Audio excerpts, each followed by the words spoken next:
Did you ever think you would make it? I feel I'm so close, I can taste sweet victory. I know this life meant for me. Adam, what's your point? The future looks bright. My handshake is better than anything I ever saw. It's right here. You are a one-of-one? My son's right about I it. don't think I've ever said this before. All right. Well, Are you okay? lots of noise, lots of things happening, Sorry. lots of stories. You know, we got Lumps of chum. Fauci had another rough week with stories coming out about the fact that these guys in text knew that the vax was going to potentially cause miscarriages. A big percentage. Bill Ackman comes out and says, no wonder my wife and I had 7 miscarriages. And then all of a sudden, Fauci's back into it again. Seven Miss Bill Ackman? After she got the shot, his wife, together, they had 7 miscarriages. That's crazy. That's crazy. In how long of a span? Well, I don't know what how long During the span COVID. would be, say a couple years, but, you know, it is something that we'll At talk least about here 7 today. months.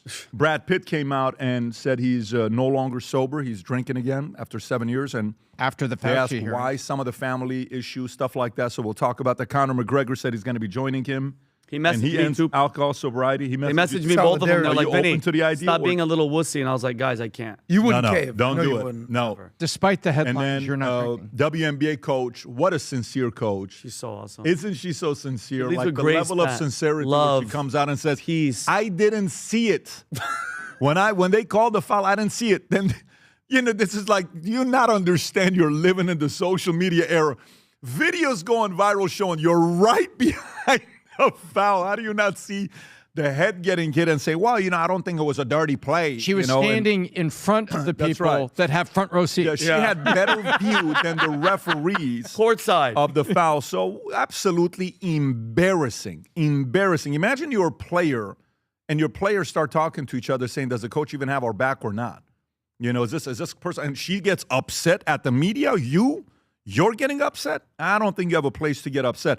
By the way, some guy about a year or 2 years ago made a prediction, and Tom wasn't a fan of the prediction. And the prediction was the fact that AOC is going to be the Democratic candidate, and Tom fought me on this. Hardcore, behind closed doors. You guys know Tom's temper. It was pretty bad, things being thrown around, and then Adam's like, it'll I think never it was happen. the guy It'll on never your happen. right. It'll never happen. And then Calci comes out yesterday. Do you know how much money's been put on this? $170 million. 178 this morning, sir. I'm off $8 million. Exactly. Calci comes out this morning. You know what it says? Guess who's officially the leading candidate to become the Democratic presidential candidate for 2020? Not Pete Buttigieg? It's not Pete. It's not Newsom. It's officially AOC. Bingo. A socialist takes over, and she froze her eggs, and apparently they broke up. Her and her fiance had a Fiancé. breakup, Rightly. and so there's a bunch of different speculation. Maybe we'll address that. And then SPLC. You guys remember the whole SPLC scandal that came out? Oh, we would never do such a thing. We're about uniting, and we're about, you know, bringing blacks and whites together. Well, apparently Charlottesville, the whole riot was started by the SPLC. And you know who reports on this? Not Breitbart, not Fox.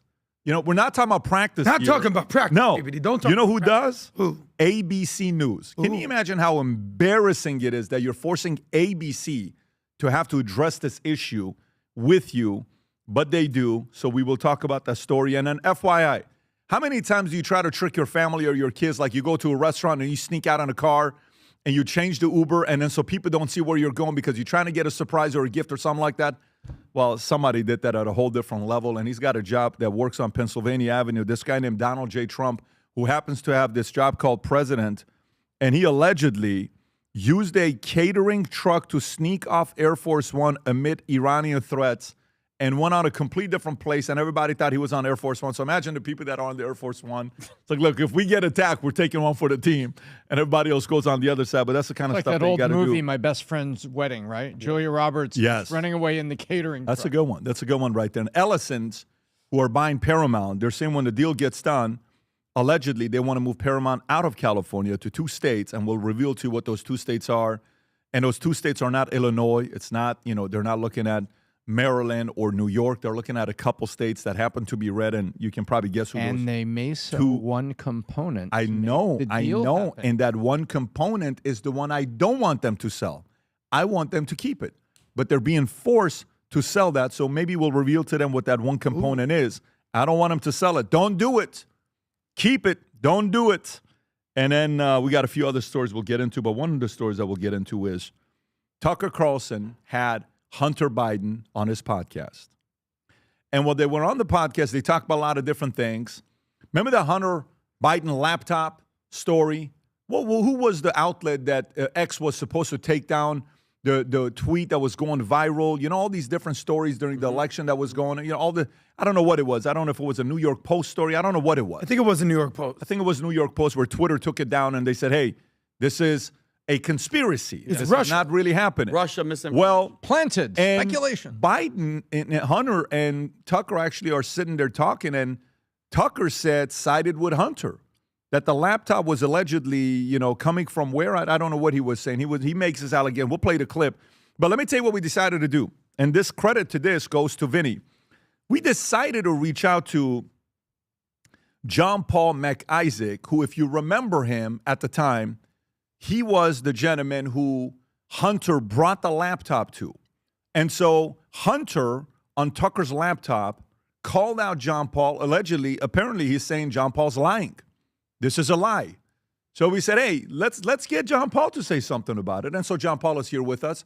John Paul, in a minute, will come to you and play the video clip for you and then have you react to it, and then we'll get into it. And maybe the boys, Vinny, will ask a question, and then we'll go from there. But with that being said, a lot of exciting things. And last but not least, the rumors are true. Everybody with the Andrew Wilson offer that was made to Candace Owens for $300,000 on the Rogan podcast, the debate is taking place tomorrow. It's going to be live.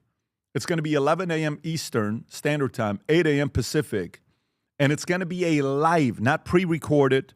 It's not pre-recorded, on the topic of, you know, Charlie Kirk. And his position is that there's overwhelming evidence that Tyler Robinson shot and killed Charlie Kirk. And her argument is the fact that, no, he was a patsy.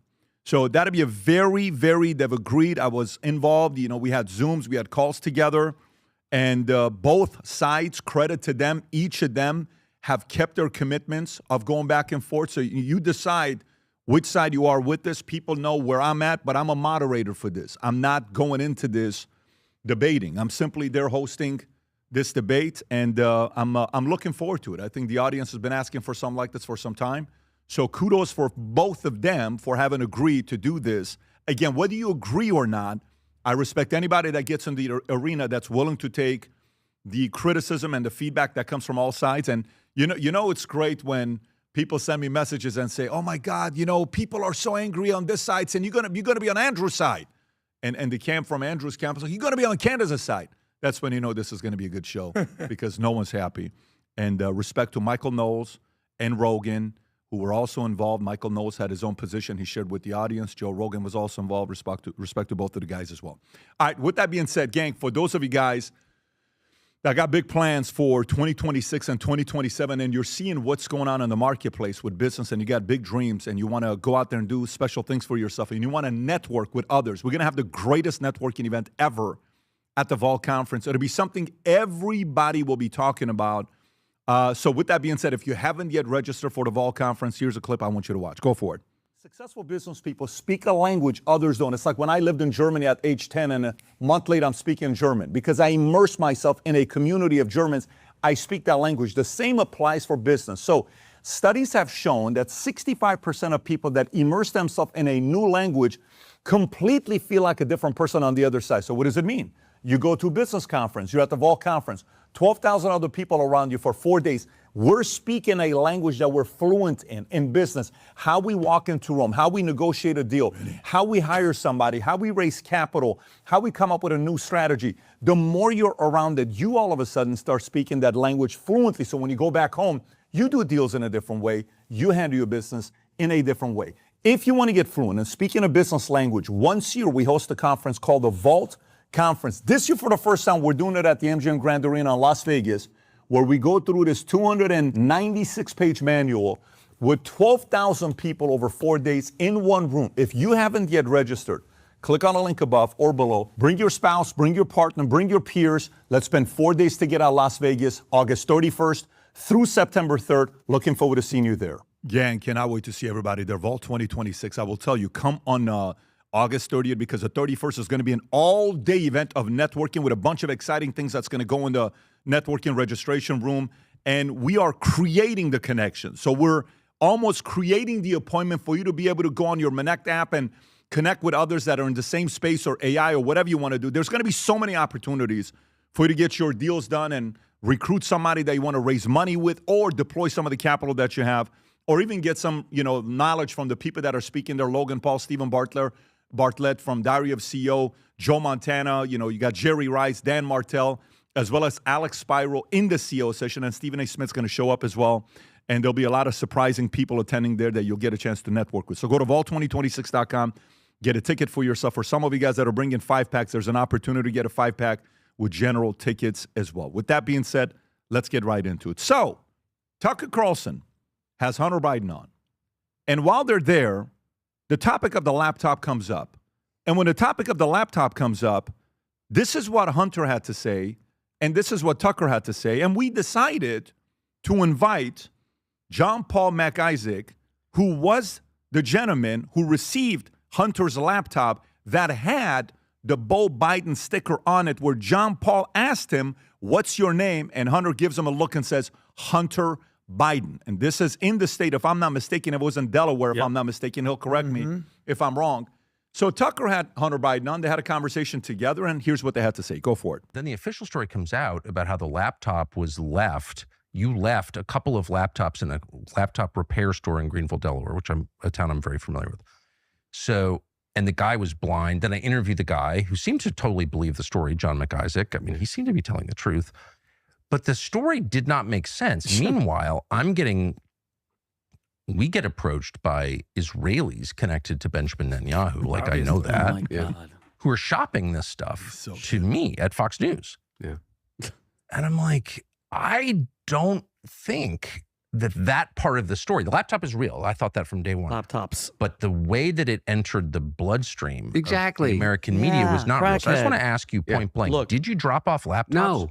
And this is the thing that I've said over and over again. I have literally zero recollection or memory of ever dropping off a laptop. you don't at remember. John Paul MacIsaac. No, the answer is no. I was high that day. Drunk and high. Hang on. So John Paul Hang on. MacIsaac, who's legally blind, Yes. who on the day when the laptop became public, sat outside of his shop and gave an interview and flat out says that he doesn't remember seeing me. He couldn't identify me.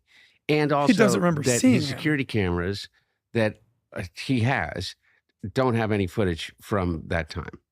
And so regardless of anything, just this, the laptop, according to Lev Parnas, under oath in his testimony before the House Oversight Committee, was being sought by Rudy Giuliani in Ukraine all the way back in 2018.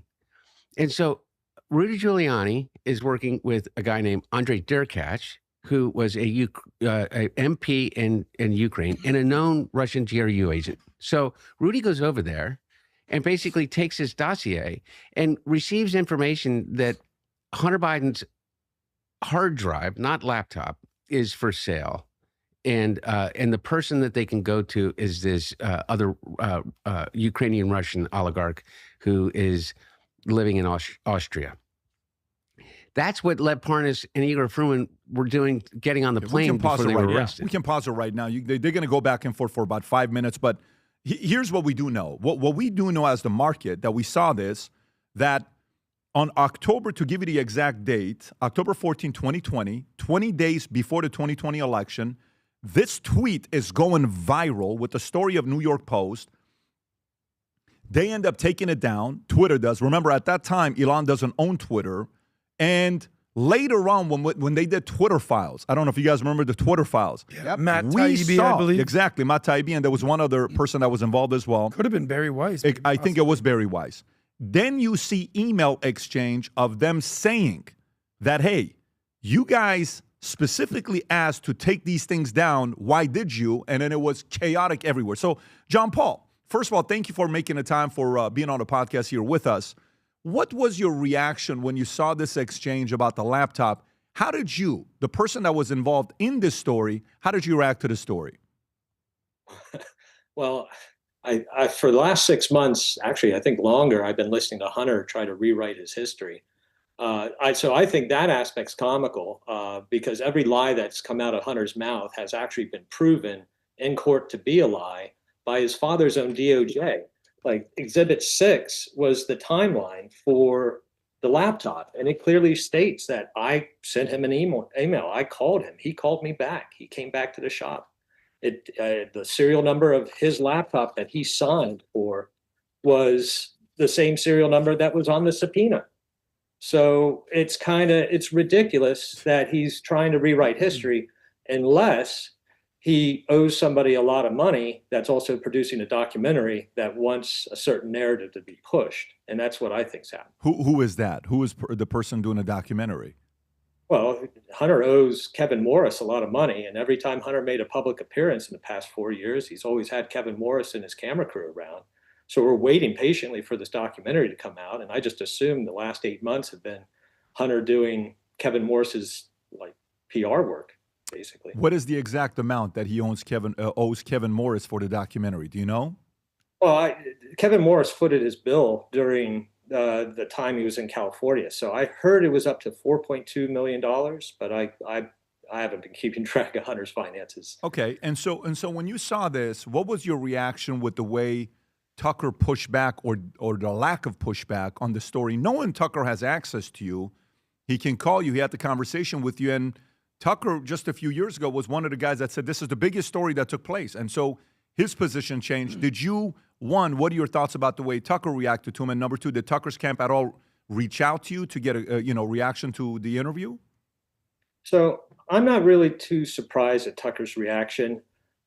So I was introduced to Tucker on October 16th, and I had a lengthy text message with him. This is October 16th of what, 2020 or October 16th of what year? 2020. Okay, got it. 2 days after the New York Post broke the story, Tucker, I was introduced to Tucker in a text message, and we texted back and forth. He asked me a lot of questions about what the FBI was asking me and what they had, if he knew what they were looking into and what they had found. And then that was it. The next time I talked to Tucker Carlson was May 4th of 2022. And that told me that he had absolutely zero interest in confronting me about the laptop. What happened after our conversation on the 16th, I was also introduced with a gentleman named Yakov Applebaum on the 17th by the same guy that introduced me to Tucker Carlson. And Yakov and this gentleman that introduced me was Larry Johnson, who's a former CIA analyst, a friend of my father, who was kind of helping me navigate this quagmire I found myself in. And so Yakov worked for Larry as his tech guy. So Larry sent Yakov to my house to collect the laptop, the data, to analyze and verify it. He then collected some criminality off of it to mail to Tucker's producer, which Tucker says the UPS lost on, I think it was the 27th of October, which that just threw up red flags at me, because then to have Tucker not even want me to talk about the laptop on his show for a year and a half told me that, and then when I found out that Tucker was in the laptop, it kind of all made sense. So what I feel like Tucker's doing right now is I think he's kind of running cover for his complacency in covering the laptop. I mean, he beat his sabers and talked about accountability, and he brought up the laptop a lot, but I mean, it took him a year and a half to have me on the show, and I was told if I talked about anything other than what he wanted to talk about, I would never be invited back. Who said that to you? The producers? Tucker's producer. Interesting. So Tucker's I've had Tucker flagged as like complacent with covering up the laptop since basically the 16th of October. 2020, 6 years ago. Asked me a lot of questions, and then that was it. I didn't hear a squeak out of him. What's your speculation? You said he's in the laptop. In what way is he in the laptop? Is it an email exchange? Yeah, he was friends with Hunter. He was neighbors. I think he was asking for Hunter to get his kid into Georgetown, and then I think the wife had some plans. I know he was in the laptop. I don't care. It's DC. Plus, I mean, people forget Tucker was in CNN for a while. I mean, He was a he's- Democrat. yeah, he's an opportunist. So Yeah, you know, I think that exchange is, to me, it's nothing. It's if you guys are communicating at that time, you're in DC. I totally get it. Families talk to one another, and sometimes there is the acting and what we do on TV, and then you see some of these guys behind closed doors that they're friends with all of them. So it wasn't that it was anything malicious that it was in the laptop. It's just purely that there was proof that they're communicating and they're friends. yeah, I think inviting to each other's birthday parties, that kind of stuff. Got it. So the last time you spoke to him was May 4th of 2022. The first time you did was October 16th of 2020, 4 days before the New York Post story came up. And then immediately, a few hours later, Twitter took it down. Okay. So in this case, when you're hearing the exchange between the two of them, the market looking at this, knowing all of this was documented, and Tucker knows this stuff, and Hunter knows this stuff, why wouldn't Tucker push back? Why wouldn't he push back on this? Why didn't Sean Ryan push back? Why didn't Candace Owens push back? Why hasn't any interview Tucker done and why has Tucker refused to do interviews where he knows that there's going to be pushback? So I think, again, Kevin Morris is going to get his money back. He's produced Broadway productions. He's produced documentaries before.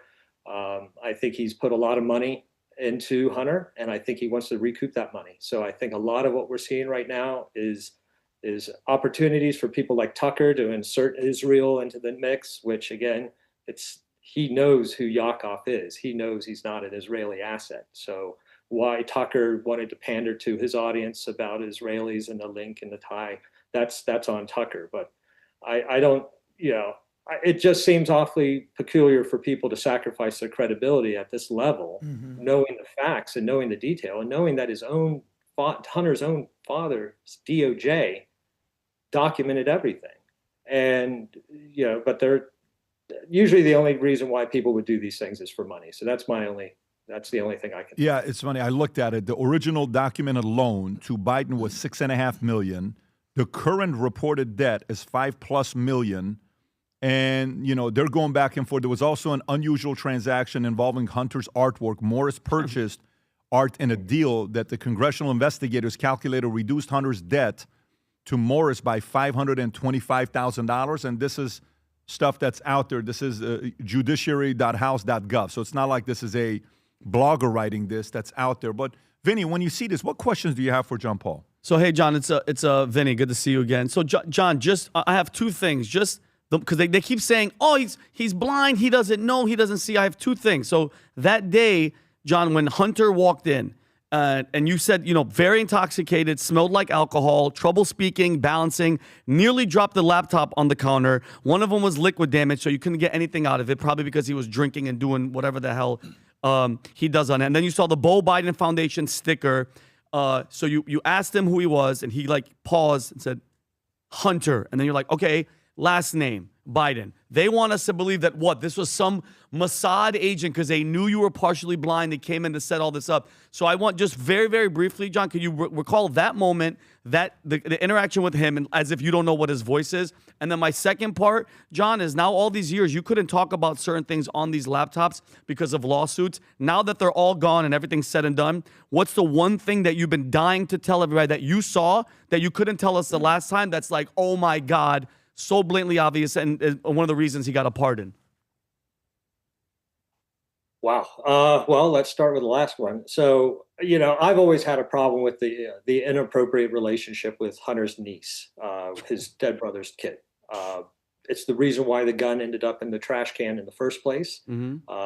That behavior shocked me. What shocked me even more was Jim Biden and Joe Biden, and basically the family, the patriarchy, trying to do their best to come up with ways to silence the mother. We'll shove it down her throat was, I think, one of the quotes that I read when they were going to describe her drug use to kind of combat, they were going to punish her for Hunter's behavior revolving around an underage niece. And I thought that was probably the most horrible thing that a family could do to itself. And just really quick, John, what the relationship, was it just drug use, or was there something nefarious happening between those two that you saw? Allegedly, it looked like Hunter was taking advantage of a young lady that kind of saw in Hunter a better man, probably a crush. So there was a lot of inappropriate. I believe the mother was upset because Hunter was smoking crack naked in front of her during chat messages or messages, or iChat. I think it was iChat. Okay. Yeah, it's that's a messed up family, and the depths that they would go to protect their own from their own. It's just disgusting. Yeah, well, remember in Ashley Biden's what was it, her diary that she left behind at an Airbnb, she said some stuff about her father allegedly showering with her at probably at inappropriate ages. So then, John, just really fast, the day that he walked in, smelling like alcohol, dropping it off, can you just very, very briefly bring that up again? Because they're acting as if you don't know what you're talking about and you couldn't see anything. All right. So I've never, up until he walked in the shop, I absolutely had no interest in knowing what Hunter Biden looked like. So I had no idea who this guy was. The check-in process at my shop is I collect customer information. The first question is, can you give me your first name and your last name? It's simple. So yes, I am visually impaired. I cannot drive. And yes, I have problems seeing past 5 to 8 feet without visual aids. Am I blind? Am I unable to see who I'm talking to, or recognize a person when they come in, or recognize a person that's starring in their homemade porn as the same guy that dropped off the laptop? Or how about this for all the people that question my eyesight and my ability to see? I have pretty good hearing. Mm-hmm. So, the high-pitched, entitled voice of Hunter Biden rings in my ears every time I hear it, and I recognize that voice everywhere. So, I'd say it's all bullshit. They should see me at the range. Yeah. Adam, final question. John Paul, everyone wants to focus on Hunter, but I want to focus on you for a second. The way I look at this is everyone has their own incentives or their motivations. So break this down to first principles for me. You've been in the limelight for 6 years. What is your motivation for any of this? Why are you involved in this story other than him bringing you this laptop? How have you benefited? I never wanted to be involved with this story. And I'm actually surprised that here I am nearly 6 years later, and I'm still having to defend the authenticity, the legitimacy, the chain of command, the origin of this laptop. And I'm doing it because people want to rewrite history for a reason. And I just don't feel like I should let this stand. I was hoping that in the 4 years that I was involved in lawfare to try to hold people accountable, that the Congress and other people would kind of join me and get my back. And unfortunately, I was left on my own. So after 4 years of lawfare, I'm free to leave Delaware now. So I'm trying to desperately get out of Delaware before anything bad. Have you enriched yourself? Have you gotten any benefits from any of this? No, I lost my business. I'm destitute. I have to sell my home because I can't afford to live here. I was swatted 2 years ago. The state of Delaware has tried to disarm me. I don't like leaving my house because every time I interact with anybody outside, it usually goes poorly. So this has not gone well for me, but I'm not going to give up because the people that seem to want to push a fake narrative are also just seem to be profiting greatly off of this. And I just think that's wrong to profit off of my suffering and the suffering of anybody else that was involved in this thing. Well, if the audience is watching the same thing I'm seeing, you seem very sincere on who you are. And also, the first time I had you on, you seem very sincere. Why would you benefit from this? That's actually a good question to ask. So, John Paul, appreciate you for making the time for jumping on and just kind of giving you a perspective. And we wish you nothing but the very best. Again, thank you for your time. Thank you, gentlemen. Anytime. Cheers. Thank you. It's so interesting to me that you try to do this, the motives behind. Remember, in every relationship, if you ever want to size up an enemy, an ally, a friend, somebody you want to get married, remember the 5 things. Concerns. What are your concerns with that relationship? Number 2, what are your assumptions? What are your motives? What are the fears? What are your asks? What's Tucker's motive with this? What is the motive? I have one angle. We know what Hunter's motive is. Of We course. get that. I mean, Wants to they clean need up content. They Yeah, need of content to course. rebrand, and then Hunter's going to come out and say, "Here's what we're doing." But what's Tucker's motive with So this? I love that you asked that. So yesterday, Pat, Chuck Ross, who used to work at Daily Caller, who I think Tucker co-owned or one of his No, he companies. did. Him and Neil Okay, Patel, yes. He says that when the Hunter laptop story broke, he was working there, 2020. The reporters there found emails showing Tucker and Hunter knew each other, just like he's saying personally. Tucker asked Hunter to write a recommendation to get his son Buckley into Georgetown. So the reporters thought, okay, this is perfect. The media's claiming the laptop emails could be fake, and Tucker could personally confirm that his emails with Hunter were real. But according to Ross, Tucker wanted no part of it and allegedly got pissed off, Pat, saying a story about it would be attack on his family. Like basically, me and Tucker are like this. They go way back. And who is this person? Chuck Ross. Chuck Is this Ross. the email exchange, or is this something else? Of course, getting on the plane now, but I'll ask Susie to send. No, this is Tucker asking in 2014, specifically asking Hunter to help him with his son Buckley get into Georgetown. And you see it's clear. It's not one line, Pat. It's, hey, I'm going to do this. Buddy. Oh, hey, buddy, I will need Hunter back to Tucker. Hey, buddy, I need Buckley's CV, curriculum vitae, his resume. If you have one handy, thanks. Hunter, I can't thank you. Tucker responds, Hunter, I can't thank you enough for writing a letter to Georgetown on Buckley's behalf. So nice of you. I know it'll help. Hope you're great and we can get dinner soon. It's all, Pat, it's all complacency, and he's trying to cover his butt because even the FBI, they just had released documents, Operation Round River from December 2019, that the FBI had damning information. Joe Biden, Hunter, Burisma, corruption in Ukraine, and the new material that was released, that 14 informants were giving them all this information, and the FBI was like, no, this is Russian information, Pat. They're all covering their butts. We all know what Hunter is. Like, this whole parading around. My issue is not Hunter. I know who Hunter is. Yeah. And by the way, I actually think he's funny as hell. He's good on social media. He's doing all that stuff. And he's trying to rebrand himself. I get that. Yeah. I get why you would want to do that because he's still young. I don't know how old he is, probably in his 50s Gotta or be, early yeah. 60s. I don't know how old he is. So he's trying to get back in There's a the lot of tread limelight. on that And he's tire. been around the block, so he knows how to communicate. So I get that part. The dirt, the stuff that he did. Yeah. By the way, the reports is that he sexually inappropriate behavior with his niece That's is what he's it saying. is. Yeah. So dude. but to me, it's more about what's Tucker's motive? What is he doing? Where does he want to be? What's his loyalty to? What is he trying to figure out? That's the part I don't know. And we will never know because that's only in the man's mind what he's doing. All you can do is judge the person's behavior and see what it's leading to. And this right here is he dropped the ball on this because you can't have somebody like that come to you, say you're a Republican, say you're a conservative, and then change your position. Either leave the party and just say I'm a Democrat. Yeah. Leave the party and go do something else. Go maybe create a third party and give your position, which is kind of doing right now. Yeah. But some of this behavior is very weird. Yeah, the thing I'll say about this is I don't think we fully appreciate or genuinely understand how elite and insider Hunter Biden and Tucker Carlson are. I mean, Tucker's kind of parading out there with his tobacco and his flannels as he's an American everyman. I like to hunt and fish. Buddy, your dad was allegedly CIA.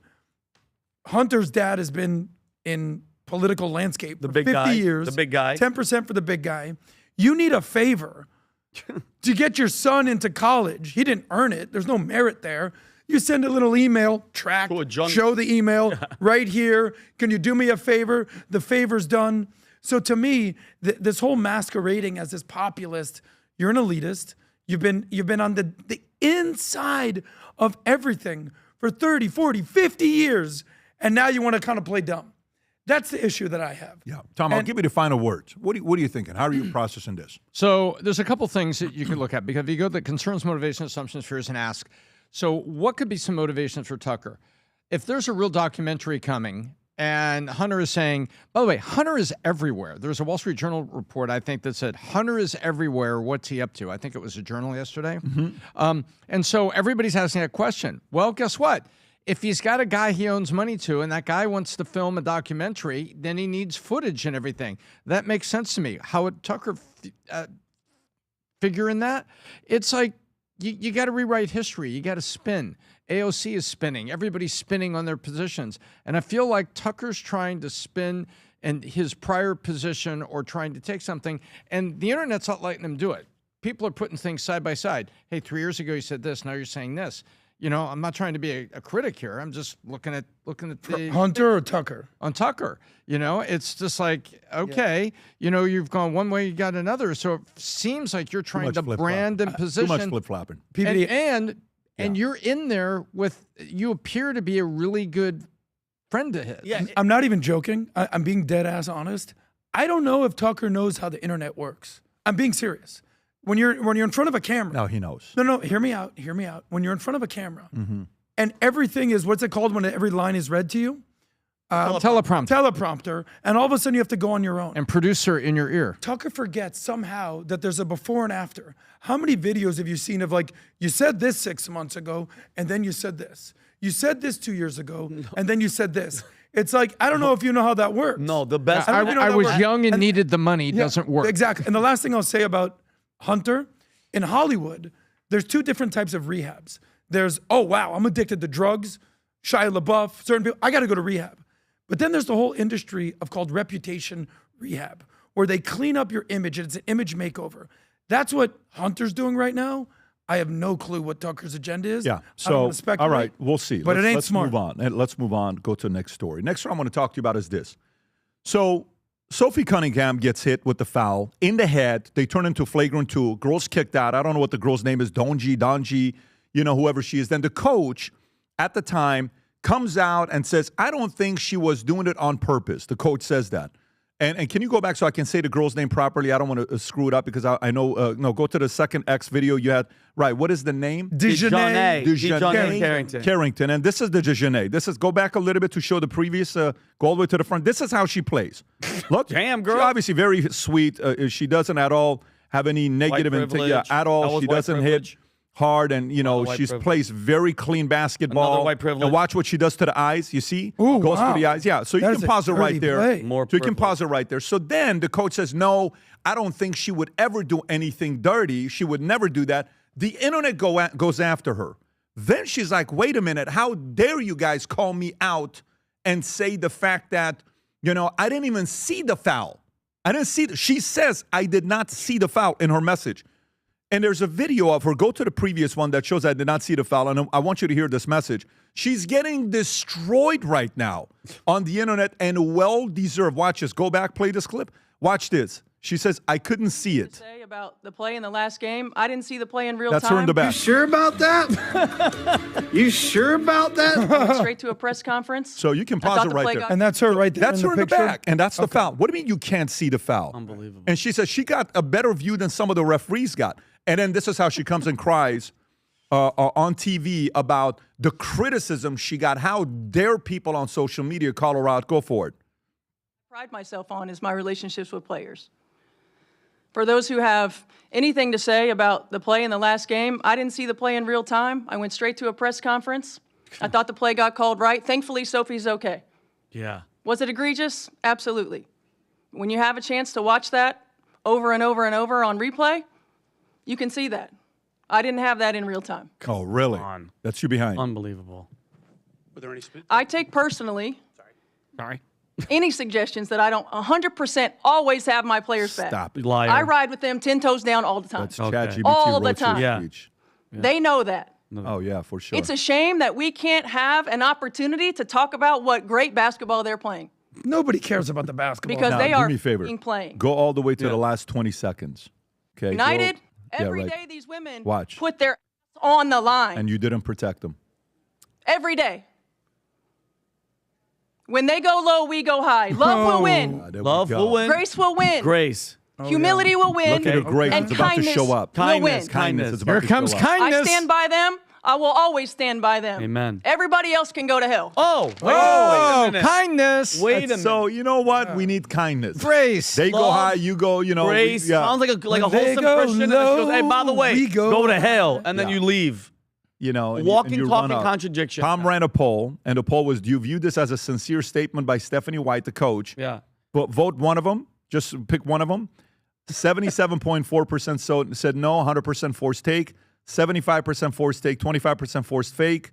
And then you got, yes, it's real, 4.3% time. Your thoughts when you hear a coach like this who got called out by media by trying to BS and allegedly trying to protect her player, Sophie, who got a flagrant 2. All the referees agreed that was a flagrant 2. The girl got kicked out.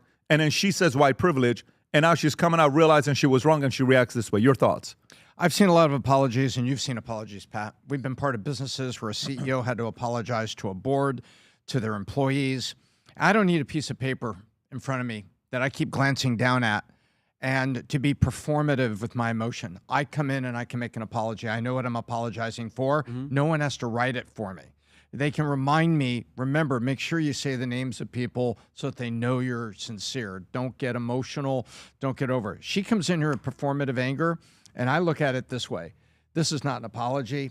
This is justification, an excuse wrapped in emotion with performative outrage. That's what I think. And she's glancing at the paper there. Sincere apologies don't need a one-pager. That was likely written by, I'll say likely, I don't know, likely written by the Fever PR flack and likely approved by the league. Every statement that goes out here, the league wants the uproar to stop, but they like the eyeballs. But this is going over the waterfall. And I look at it this way. If I was on the board, I would be saying to the CEO, you know what? I think this thing has gone over the waterfall here, and I think we need to make a change. We need to make a change in leadership. And if I was an owner of the You'd fire her. I would fire her. I would as well. I would say, I don't think that was... If you can't back up the players, what are we doing? That's exactly right. And to go to her and say, I appreciate you do the press conference. I appreciate you wanted to make a statement. But in the statement saying you don't see it there, and now we're getting slammed, you are wearing the Fever logo. You are sitting at a press conference in front of our logo and in front of Gainbridge and Lexus, our key sponsors, are on the logo and the board behind you. They're our partners, and you are caught red-handed. You're standing in front of the people that have courtside front row seats looking right into the play unobstructed. You can't do this, Stephanie.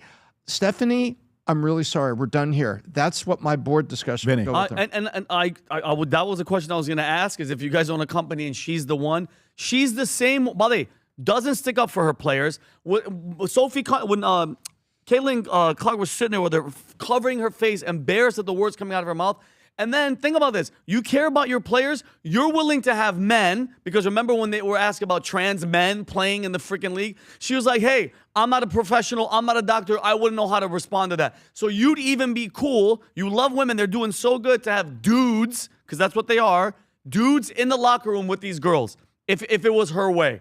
It's just again, every single day they keep giving us more stuff to talk about how she's bad. defending the league, and now she goes out and slaughters herself. And FYI, again, all of this is the WNBA's fault. Yep. All of this. Amen. All the WNBA had to do is we test everyone for their DNA, for what you are. It's not a hard test to do. You can do it with a swab. You can do it with many different ways to find out what you are. And we are an organization for women only. But because the WNBA wants to play politics and try to win the woke and all this other stuff, they're getting, destroyed right now, and well-deserved. My speculation, like I said the other day, is I believe the WNBA has a bigger problem. I believe the WNBA currently has multiple men that play in the league that they're worried if that gets leaked, it'll be embarrassing. Wow. It'll be embarrassing. Speculation. This is not for a fact. Speculation that either currently or in the past they had it. They don't want to bring it up. And they're worried if that does take place, how bad it'll be for them. Adam. I'm excited for the WNBA. I mean, we're living in an eyeball culture. Attention wins. They're getting the attention that they deserve. And you know how we say the future looks bright here? I believe the future looks bright for the WNBA. 2027 is going to be the best year in the WNBA history. Why? They already have two of the most brave, beautiful women that have declared for the WNBA draft. I'm talking about these beautiful, courageous women, NS Freedom and Royce White. Beautiful, brave women who potentially, hopefully, could get drafted by the WNBA. and tell me who doesn't want to see something We talked like that about happen. this last week. It's not going to happen. I want you to. Why won't it happen? I want you to specifically have anything to say about this coach or not. If not, we'll move on to the next story. Look, the coach is prioritizing the agenda over the player. Yep. You think she cares about the player? Maybe. But trust that. She cares way more about this agenda. You know who I actually got to give credit to that I very rarely give credit to? Do you know Jason Whitlock? Remember this guy? Yeah. And anytime there's an argument, I'm more on the Stephen A side than Jason Whitlock. But I'll give him credit. He goes, guys, this isn't about the trans thing. He goes, you have to understand the foundation of the league. The foundation of the WNBA is built by black lesbian women, period. And those black lesbian women are not going to bend the knee to any of this because they are fully aligned with the trans agenda. So if each of the players, imagine you have how many players on the team? 12 players on the team, and 11 out of the 12 players on the team are like 10 toes down on this trans thing. That they're not going to deviate. So for every one Sophie Cunningham, you have 10 Dejanay whatevers that are going to rip your hair out. I got you. Or rip your face out for this agenda. That's the issue. All right, so let's talk about the next story. Fauci's story comes out. Folks, this is going to piss some of you guys off, and I don't blame you if you do get pissed off, okay? And these stories that come out, I'll read one of them to you. Fauci texts about vax miscarriage risk don't line up with public statements. What? Yep. Fauci. Text shows Fauci, Surgeon General, CDC chief, worried about miscarriages after second COVID vaccine doses. Did you tell the world about it? Nope. Did you tell the American people about it? Did you say it before all of a sudden we got 71+% of Americans that got the shot? So let me read it to you. Text message from Dr. Anthony Fauci, government phone shows he privately worried COVID-19 vaccination could cause miscarriage in pregnant women while publicly insisting there were no red flags. In January 2021, Fauci told then CDC Director Rochelle Walensky and incoming Surgeon General Vivek Murthy that the significant cytokines storm from and fever after a second mRNA dose could theoretically be associated with miscarriage in first trimester. Murthy raised his concern about the mRNA causing mutations in the developing fetus, then flagged the World Health Organization advising pregnant women against the Moderna shot. Days later, Fauci publicly stressed multiple times there were no red flags for pregnant women, eventually saying it's pretty clear they should be vaccinated. He never publicly mentioned the miscarriage possibility. Republican Senators Ron Johnson of Wisconsin and Rand Paul of Kentucky released a text after Department of Health and Human Services turned over Fauci's phone containing roughly 34,000 text messages, 500 voicemails. Fewer than a dozen messages are public so far. NIH directly, Jay Bhattacharya told Fox News the gap between private and public comments explains eroded trust. He didn't share those private thoughts with the American public. And Bill Ackman came out, and Vinny, I'm going to come to you right afterwards. Bill Ackman came out and tweeted this, and Vinny, you shared this with me. Yeah, look at what he wrote. He said, Neri and I, this is his wife, I believe, had 7 miscarriages trying to have a second child during COVID, and then the time ran out. Oh my God. WTF was he thinking, Vinny? I mean, every single day, and I love that. I know I guess states are starting to get cases up against him. And if I hear one more person from Cuomo or anybody trying to stick up for this guy, kiss my butt. I am sick and tired of all these people going, he's 80, he's this, he's that. No. He knew all these problems, guys. He lied about everything, okay? Everything. And then you hear Bill Ackman and his wife, they tried, guys, not one time, not 4, 5, 7 times trying to have a baby, and it's over because of him, okay? And this is the video right here. Can you play this one, Connor? This is him saying it's pretty clear that pregnant women should get vaccinated, okay? He's in secret talking crap saying there's going to be problems, there's going to be miscarriages, but this is his attitude. Go ahead, Connor. However, when you look at the unvaccinated versus the vaccinated, there is absolutely no increased risk of that.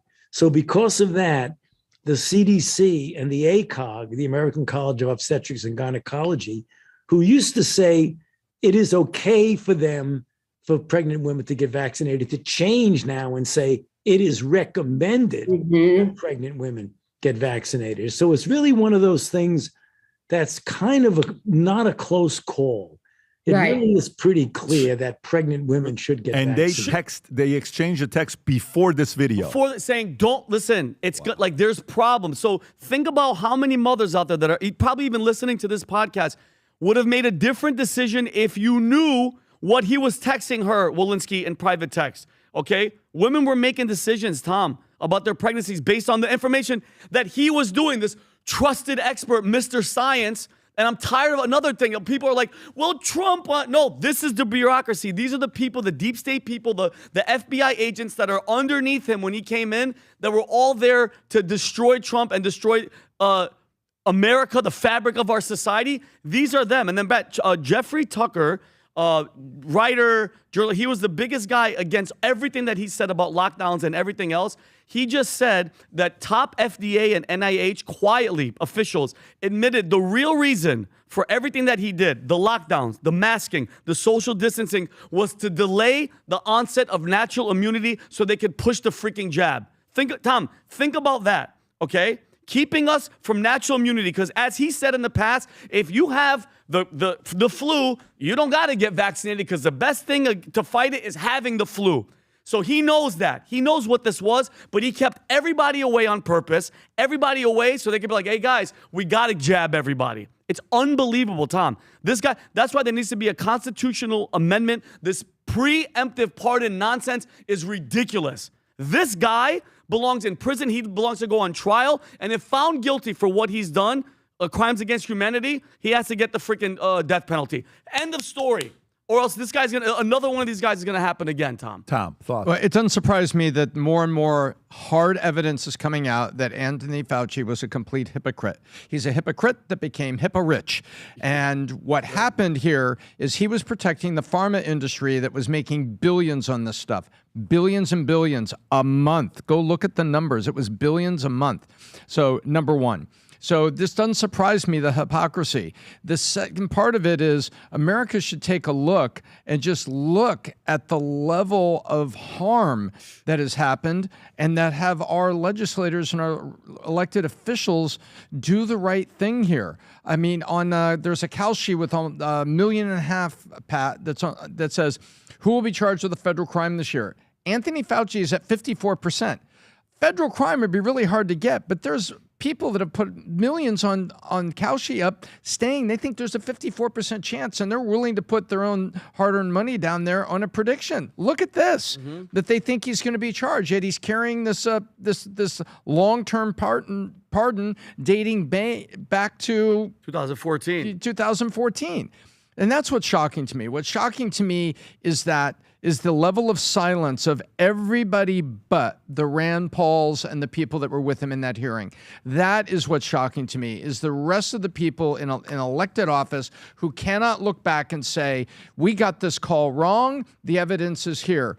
By the way, you have seen, and I can show you books that have been written where I'll be a district attorney, you'll be the public defender. We're talking to each other. A guy gets arrested, Vinny, and I say, hey, Vinny, judge is going to assign you this kid with the gun charge. He's been charged, and I'm charging him because I got the evidence here, but he's got nobody. You're going to be the public defender. What else you got? This is all I got. And we will collaborate and see evidence come forward and go, wait a minute, our minds change here. We need to drop the charge. And so it goes back and forth. So there is many of these people that are elected officials are lawyers by trade. There is no sin to come forward and say, we have now seen more. This is wrong. This shouldn't have been a pardon. We really need to dive into this. And 18 years old, legal age, or 88, he needs to face the music. And right now, just sitting there taking the fifth, this just shows just how bad it is. But the silence of everybody that sat at that hearing around Rand Paul, to me, is a greater crime today. Yep. Because you have an opportunity to reassure America that next time, when Congress is voting on what? The lockdowns and everything? No. Before he ever got the pardon, what did they give the pharma industry? Immunity. For 2072 or whatever the year is. Exactly. Yeah, till 2074, whatever the year was. And think about the line, Pat. Think about the line. Tom, you got COVID. You got COVID, Tom, okay? And it was really, really bad, right? It was a real disease, and it was really bad. And imagine if all the lies, Tom, if you were on ivermectin or hydrochloroquine and you weren't scared of taking it. They wouldn't give me ivermectin or hydrochloroquine. My own doctor was in favor of it, but the hospital that I was at said that their corporate policy was that was not a viable treatment and not an allowed treatment because they didn't want the liability of treating with it. Yeah. I went through it personally. Well, imagine you're the everyday American back during COVID. You don't know what to make of any of this. You're scared, you're confused, you're unsure. And the one person that you're supposed to rely on, the one person who you said, all right, this guy actually knows what he's doing, was Dr. Anthony Fauci. And wow, did he let us down. You know, the famous JFK quote, ask not what your country can do for you, what can you do for your country. He probably should have read that a lot more, because it seems like he was way more concerned with his own image and being on the cover of magazines and being the hottest guy alive. So there's how many deadly sins? 7 deadly sins. For me, there's pride. You know what's above pride? There's hubris, excessive pride. I'm the best. Nobody's better than me. Look at me. I deserve everything. I'm important. I'm famous. And if you told me at the time that's what was going through Fauci's mind, I go, that's crazy. Who thinks like that in the middle of a pandemic when the whole country and the whole world is relying on you? But sadly enough, that's what his mindset was. That's crazy. And last thing, if you're Bill Ackman, or if you're any person that's trying to start a family, if you have a miscarriage, oh man, that's tough. You have 7 miscarriages, and now you no longer have a second child, or God forbid, even a first child, because Dr. Anthony Fauci recommended something that turned out not to be true. Ooh-wee. There's a special place in hell. And by the way, thank God Bill Ackman is a billionaire and famous. How about the other people that are not? How about the regular day-to-day person that if they post this, they get 2 likes, 1 comment, and 17 comments, and nobody pays attention to it? Yeah. There were so many people that went through this, and it was so painful. Yeah. And God forbid if you were to say, I think it's because of the vaccine. No, you can't say. It would never do it. It would never do it. The Buffalo Bills player passed out, and all these athletes are it's got nothing to do with it. You cannot at all. I'm like, dude, relax. Maybe it does. Yeah. And that reaction is what pissed everybody off to say, how do you know? Right. How do you know? And so that is why, to me, when we were going through the 2024, one of the top 5 things that was very important to me is accountability for Fauci, because if you want to increase the trust in the FBI, in the CIA, in the U.S. government, the way you increase the trust is by there actually being accountability for when the government gets it wrong. Yeah. If you don't do that, it's going to keep declining and declining and declining, regardless whether the president is Republican or Democrat. Let me get to the next story. Brad Pitt, one of my favorite actors of all time. God knows how many times I've seen Meet Joe Black. I watched Billy Bean Moneyball 2 days ago, and I've seen that movie 40 times. I think honestly, Brad Pitt is so recognized for being the sexiest, best-looking guy that people forget how great of an actor the guy is. Yeah. Like, literally, go back to Legends of the Fall, go back to A River Runs Through It, go back to so many freaking things. Troy, we watched Troy a few weeks ago, Fight Club. Guy's phenomenal. Story comes out about Brad Pitt drinking again, okay? Story comes out about Brad Pitt drinking again. I want to go to the page 11, and exclusive inside Brad Pitt's very personal decision to start drinking again after 7 years of sobriety. His life changed. And so Brad Pitt drinking again. Why would he start drinking? There was a couple comments about this that I read in a few different stories. But after 7 years, Brad Pitt is drinking again and says he knows his limits. This is a very personal decision that's unique to Brad and his own circumstances. A source told Page Six over time his life changed and he reached a point where he felt comfortable making a different choice for him. That means moderation and being very conscious of his limits. The decision doesn't take away from the years he spent sober. The 60-year-old Oscar winner revealed the change in Esquire interview published Monday. I was sober for 7 years. Then I got back off the wagon, he explained, and he now drinks in a more restrained manner. I got overconfident a couple times when, nope, not good for me. He can have a few drinks, but not a lot. I have to be a professional about it. Pitt quit drinking after his 2016 split with Angelina Jolie, telling Dax Shepard's Armchair Expert podcast last year that his first AA meeting found him pretty much on my knees The couple's 8-year divorce battle ended in December of 2024, which, by the way, I think fourth kid just recently changed her last name to Jolie and dropped Pitt. Imagine as a father how painful that is to continue to happen. I think one of the things he said is the reason why he started drinking again was because of personal reasons, personal life, personal things that he's experiencing. And then a story comes out with Conor McGregor ends alcohol sobriety in support of Brad Pitt. This is another story that just was dropped.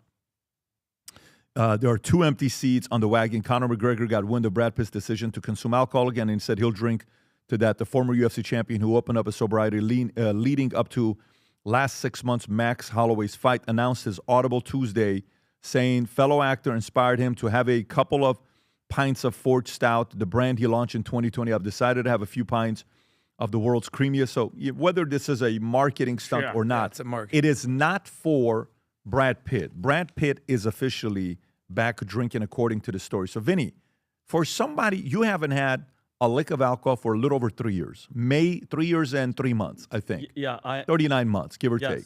So you haven't had any of it June, July. You're probably May 31st. May 31st of 2023 is the last time you had alcohol.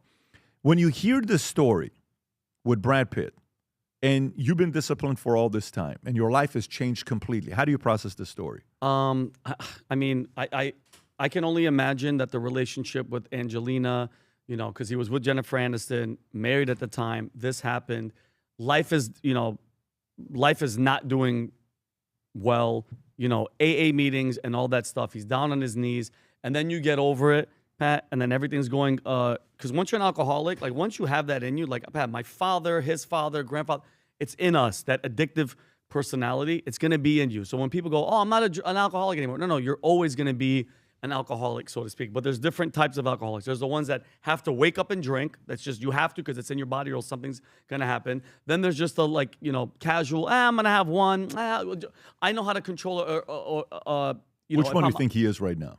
I think, well, depending on how this is going to happen, I'm really hoping it's just going to be like a wine or, you know, something with dinner or a meal. But the sounds of it, like, listen, it sounds like he's like, I'm off the wagon. Listen, I don't think when you have problems like that and you're going through it, that poisoning yourself is the answer. And it's never going to be the answer. That's just a crutch that's going to keep happening. And who knows? Because listen, once that ball starts rolling down the hill, Pat, you're not going to be able to control how fast it's going to go. Saying it, and I hope to God it stays just wine. I don't know what he drinks or how big of a drinker he is, but I know for a fact, like there's no problem that's going to like want me to go back to that because I know what the outcome is going to be. And a lot of people, I've heard this so many times, I can control it.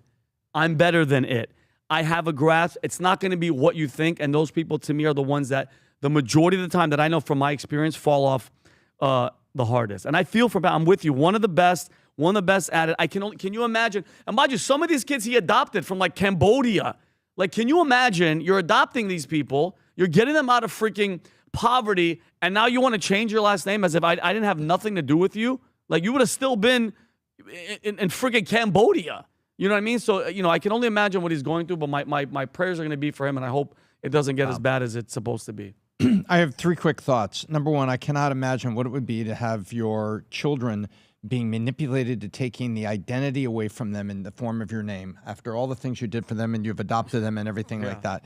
Even none of us are perfect people. None of us are perfect about it. So number one, I cannot imagine what that's like, the stress. Number two, I could see how it might take you back. I don't know how he looked at himself as a full alcoholic or a problem drinker, or he was trying to go to AA to counter the claims that you drink too much and maybe he wasn't a categorized alcoholic. I don't know that.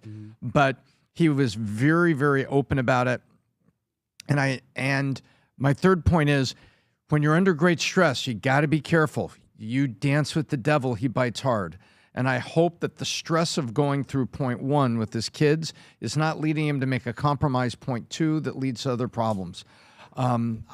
When you have great stress, I believe you need to get to great friends and the foundation of a great faith. And I think that needs to be your foundation through it. You shouldn't turn to, I think, self-medication of any form. But I applaud the fact that he's out here being open about it so that people can see into, say, wow, maybe, if a famous person is having this, maybe, I need to reflect on things I'm doing, and maybe I don't need to do this. So I think him being public about it is good, hopefully helping people cope and not giving people green lights to drink. But I can see the trigger he's talking about. Mm-hmm. Life is all about moderation. If you're able to moderate your drinking, I don't have a problem with somebody having a couple glasses of wine. What I've realized in my many, many years of partying in South Beach and going out, and I've been to enough events and parties for 10 lifetimes, is how much do you want to turn up the dial? What I've recognized is, like, one time Vinny came out with me, he went volume 10. And I'm like, slow down, buddy. The way I live my life, and this is me about moderation. You're going to publicly tell the time he was dancing on the stage and not going to put it out there. Off and the girls and all that stuff? Well, why would you put his business? That goes. My shirts are slowly going up. Take it off, they baby. come to me and I'm Take just it like, off. yeah. Put it this way. The world is a lot better with Vinny not drinking, and the world is a lot safer without him not driving. Amen. So what I would say is, if you're going to have a few drinks, I look at things as a volume dial. I like to keep my volume at a 3 to a 4, have a couple drinks, that's fine, because I can do that. I'm a moderate type person. I moderate my activities. Some people, when they go, they go. Yep. And the reality is, he said, I can have a more restrained manner of drinking. I'll just make one suggestion to the Brad Pitts of the world, to the Tony Romans of the world, the Tiger Woods of the world: don't drink and drive. Just do that. I don't care how messed up you get. Do not get behind the wheel of a car and turn into Wolf of Wall Street, Leonardo DiCaprio, trying to get home on Quaaludes, bro. But here's the thing, though. He had a major problem with drinking. I get where you're coming from, but if you had to go to AA, Adam, like that, it's a serious drinking problem. It's not like he was like, yeah, I'm going to stop. If you were that guy and now you're like, well, I'm back, it's like the comparison, Pat's like, you can't do that. You can't. Look, does he give you the vibes that he has real close friends that love him? Yeah. Brad Pitt, yeah. Yeah, I would think so. He gives me that vibe. I think so. Does he give you the vibe that he's the guy you love? You're like, man, that's my boy. Yes. That's the guy I'm rooting Picks up the phone all the time. Yeah. He gives me that vibe. So I don't know. In life at this phase, a guy like him, he has a handful of people that will tell him exactly what he needs to hear and who he respects. I hope those people are giving him the right feedback, because you're going to have some people that are going to give the feedback that he gave, which is what? Don't worry about it. Moderation, all this other stuff. Not everybody has the moderation DNA. No. Some people have the hardcore, obsessive, hypomanic, super, like, hey, we're going to go. Like, if you're going to go, you're going to go. Yeah, you can't do that. You can't mess with it. So I don't like it. I don't like the story. I actually didn't want to read the story because I don't like hearing stories like this. I don't like hearing a guy like him going through a phase like this. I think what could get this to settle down is a good girl. Now, how you find that nowadays in Hollywood and knowing everybody wants you because of your looks and sexy and all this stuff, that it's going to be very hard. To all the young people that are watching this, or fathers, mothers, men, talk to your kids about who they marry. And don't talk to them about it when they start dating somebody. Talk to them about it way in advance before they start dating. When they're 13 years old, when they're 12 years old. I'm talking about my daughter's boyfriend, and she's 10 years old and she doesn't have one. I'm talking to her of what's going to happen when men start flirting with her and how to pick them good. And what happens. And we need to have those conversations early, because one bad girl can destroy your life. To me, Angelina Jolie, when I watched the movie Original Sin, I don't think she was acting. I think that was her. I watched the movie. I'm like, oh my God, she destroyed Antonio Banderas' life. Have any one of you guys seen this movie or no? Back in the day, like 20 years ago. Do you remember the movie or no, Vinny? Of course. Original Sin. Freaking ridiculous. Very good. She was ridiculous. The most gorgeous woman. Yeah, she was. She was on that list of gorgeous women, but that's a part of it. That's another one of It's a part of it. So, you know who could potentially help Brad Pitt out? Jennifer Aniston. And I don't know if she drinks or not. If she's living a better life, I don't know. I mean, that was the. Sometimes it's like a different kind of a love, that you have that maybe can make that phone Can't go call. backwards like that. Well, I don't Look know what happened to Ben Affleck. I'm not in the business of what they like personally. I'm just saying, like, whatever they want to do, they can do. But let me get to the next story. Next story I'm going to get into is the following. AOC Dingo. is officially dominating Newsom. You know why? Because Newsom looked around and said, hey, let me try this getting to the left of center and bring Charlie Kirk on and Steve Bannon on and Bill O'Reilly and these conservatives, Hannity's on, and maybe that's going to get me to be seen more moderate. He was headed in the right direction. That was the strategy for him to be a president. But he doubted himself, and he said, no, let me be a socialist. Newsom said, let me be a socialist. I'm going to join because AOC is my leader. That's what Newsom said privately and publicly. When he said, I think we need to make wealth tax not just a state thing. Damn it, we need to bring it to every American in America because the top 10% of Americans own 90% of all the stocks. He just said that. The moment he said that, I said, what a big mistake. Officially, your leader is AOC. And I said this a year and a half ago. When you know you're watching this, when you're watching a podcast, and Tom was fighting me hard, throwing pens at me. I said, AOC is going to be the one for Democrats. You're out of your mind. I would get Manex. You're crazy. You don't know what you're talking about. You've lost it. What happened to the good old days where PBD was a I said, I didn't tell you she's going to be president. I just said she's going to be the candidate for the left. She is. And you have to know the DSA's out there. And you know what happens? Fauci comes out, and you know what Fauci does. You got, listen, nowadays, you got to trust where people are putting their monies at. Not telling you it's 100%, where you go by it and this is it. But this is officially the first time. You see the blue? Can you zoom in a little bit so people know how competition works? See the blue? Go to the peak of the difference between blue and green. Jeez. At one point, it was 37%. About a year ago. To 9.6, and that's less than a year ago, Vinny. That's 10 months ago. Gavi. And Bye-bye. 9 months ago, all of a sudden, boom, AOC takes over, and AOC is officially first place ahead of Newsom because Newsom became a socialist. What a sweetheart you are. Yeah. And he's not, by the way, deep down inside, he's not a socialist. Of course he's not. Deep down inside, he's a center-left that can get along behind closed. You know who he is? You know how Hunter Biden and Tucker talk behind closed doors? Say, can you give me something like that? Of course. That's who Newsom is. 100%. Newsom probably hung out with Republicans and hanging out. His wife was, he used to be married to, what's her name? Kim Guilfoyle. Kim Guilfoyle. He was married to her. Dying, beautiful, best-looking couple. So he hung out, and then all of a sudden, it's like, hey, one advisor or one dumb thought, maybe I got to be a socialist. So, Tom, you follow this stuff very closely. By the way, I take a lot of shots, and I'm having fun with Tom. If you guys didn't see the video, maybe we'll show the video to you guys of what happened yesterday. CEO president. Apparently, a lot of people liked it. 7 minutes. But I will tell you, behind closed doors, you guys don't hear this. I hear this.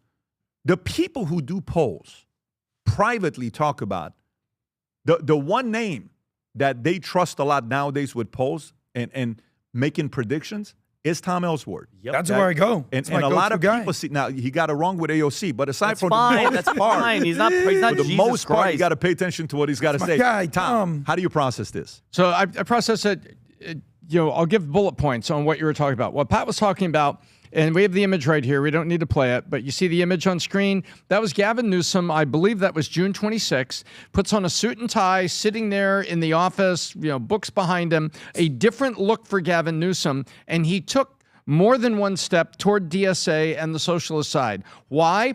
Because he saw what was happening to him in prediction markets and in polling. He wasn't surging out to be the de facto presumed candidate. So he was doing that while AOC was keeping an even keel. Did she run away from DSA? She did not.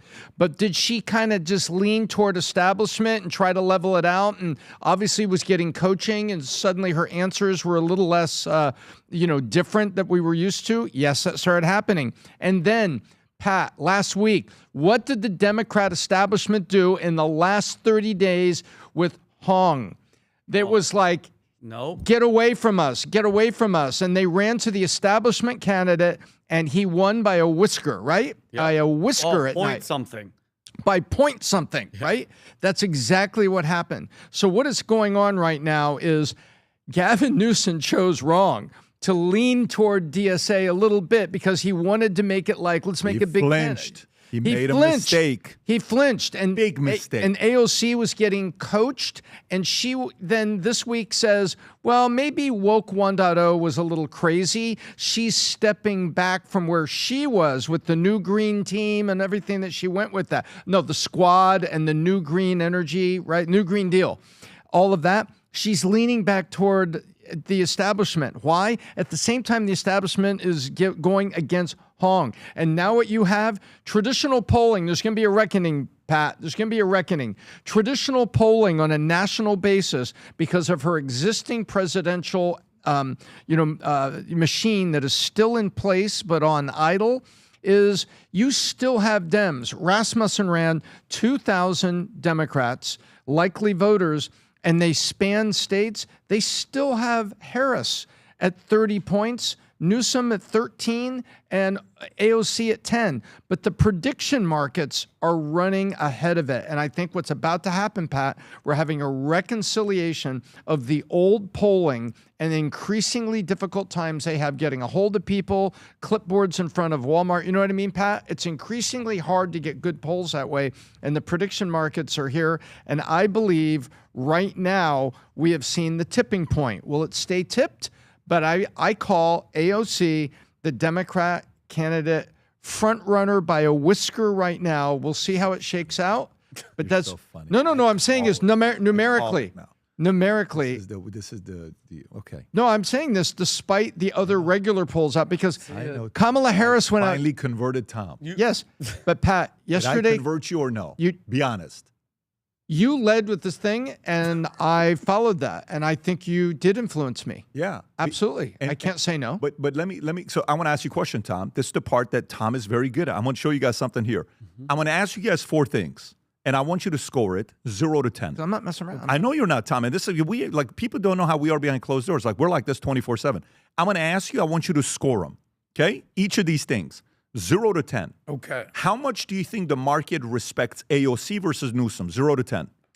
So so say like 9, 8. Which market? Establishment Democrats who are going to the Democrats. Just go to the majority of the Democrats. Don't just put her following. So just Democrats. Just put the market. Everybody. Everybody respects her. Respect. And we're judging AOC versus Newsom Gavin. only. Yes. Okay, versus 0 to Newsom. 10. Go. Oh, versus Newsom. Yes. Oh, okay. Go. So everybody. Yes. Got it. Okay. Okay. Go. Respect. AOC Okay. versus Newsom. What is yours? What do you give respect to AOC? 0 to 10. Over Newsom, 8. So AOC you give 8. What do you give Newsom? 5.